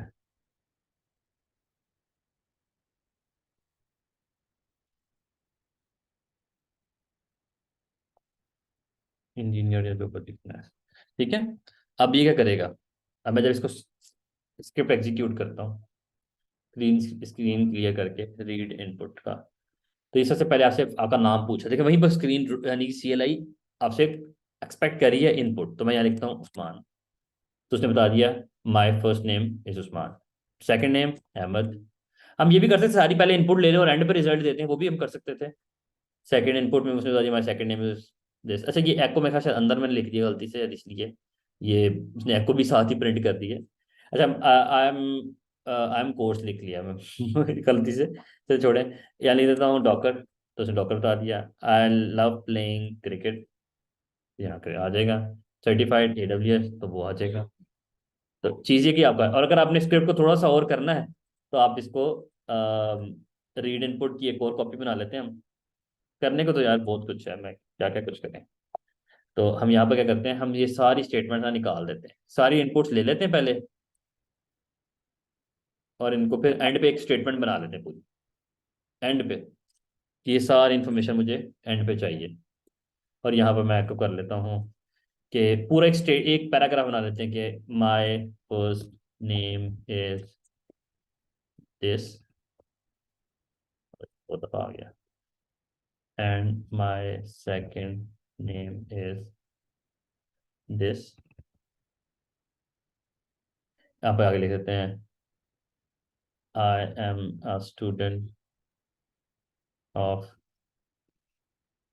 सॉरी, यहाँ पे कोर्स नेम आ जाएगा आपका, कि जो भी आप कोर्स, आई लव प्लेइंग, जो भी मैं स्पोर्ट्स का नाम दूंगा वहाँ पर भी यहाँ पर आ जाएगा। एंड आई एम प्रोफेशनल,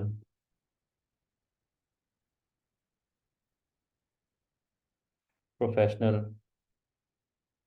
और यहाँ पर आपका सर्टिफाइड। ठीक है, अब ये आपकी पूरी एक स्टेटमेंट बनेगी। जब आप यहाँ पर स्क्रिप्ट को चलाएंगे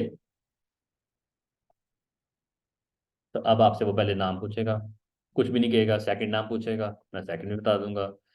कोर्स नेम पूछ लेगा, हम लिखेंगे डेवऑप्स। यहाँ पूछ लेगा, मैं कर लूँगा हॉकी। यहाँ पर पूछ लेगा, मैं कहूँगा GCP। तो आपको पूरा एक पूरा माय नेम इज उस्मान और अहमद और सब पूरा कुछ आ गया। तो बात ये कि आपको जिस तरह से चीज़ चाहिए, आपको जिस तरह से अपने स्क्रिप्ट को एग्जीक्यूट करना है, आपको मैंने ये भी बता दिया कि आपको आर्गुमेंट्स के थ्रू कैसे अपनी इनपुट्स लेनी है यूजर से, रियल टाइम में CLI पे कैसे इनपुट्स लेनी है और उनको आगे कैसे एग्जीक्यूट करना है वो भी कर सकते हो, और कैसे आपको जो है वो डिफरेंट स्टेजेस में उन चीज़ों को गेट करना है। कल इंशाल्लाह हम लोग जो है वो इसी बैच को ही आगे कंटिन्यू करेंगे, जिसमें मैं आपको कुछ प्रोग्रामिंग की जो कॉन्सेप्ट्स हैं वो इंपॉर्टेंटली समझाऊंगा, जो कि यूज होते हैं, क्योंकि अभी तक तो बड़े सिंपल स्क्रिप्ट्स थे, फिर जिसमें हम लोगों ने प्रिंट कर दिया, यूज कर दिया, सिस्टम इन्फॉर्मेशन ले ली और सिस्टम आपने इन्फॉर्मेशन को शो भी करा दिया। लेकिन अब हमें ये देखना है कि हमें अगर कुछ कैलकुलेशंस करनी पड़ जाए, अगर हमें कुछ डिसीजंस लेने पड़ जाए, बिकॉज देखो रात के टाइम अगर आपका कोई सर्वर पे लोड आया है तो आपका स्क्रिप्ट इतना इंटेलिजेंट होना चाहिए कि वो डिसीजंस दे सके। कि अगर मैं कहता हूं कि भाई मेरा सर्वर पे अगर 30% लोड आए तो ये स्पेसिफिक एक्शन ले लेना, अगर 40% लोड आए तो ये स्पेसिफिक एक्शन ले लेना, अगर 80% लोड आए तो ये स्पेसिफिक एक्शन ले लेना, और अगर 100% लोड आए तो ये स्पेसिफिक एक्शन लेना, तो ये डिसीजंस लेना कैसे ले सकते हैं हम, इफ एल्स की कंडीशंस कैसे लगा सकते हैं, उसके अलावा हम लोग जो है वो डिफरेंट कैलकुलेशंस कैसे कर सकते हैं अकॉर्डिंग टू द सिचुएशन, तो वो हम इंशाल्लाह कल इसको डिटेल से डिस्कस भी करेंगे और आपको इंशाल्लाह डिटेल से ये चीज़ें करवाऊंगा। मैं एक्सपेक्ट करूंगा कि आप लोग से जो आज मैंने चीज़ें कराई हैं आप लोग इसको डिटेल से कर लो, ताकि कल आप लोग प्रॉपर्ली रेडी हो। कल इंशाल्लाह हमारा सेशन इसी टाइम पे शुरू होगा और फिर हम इंशाल्लाह इसको आगे कंटिन्यू करेंगे। कोई क्वेश्चन है क्वेश्चन कर लो, अदरवाइज आज का सेशन हम खत्म करते हैं।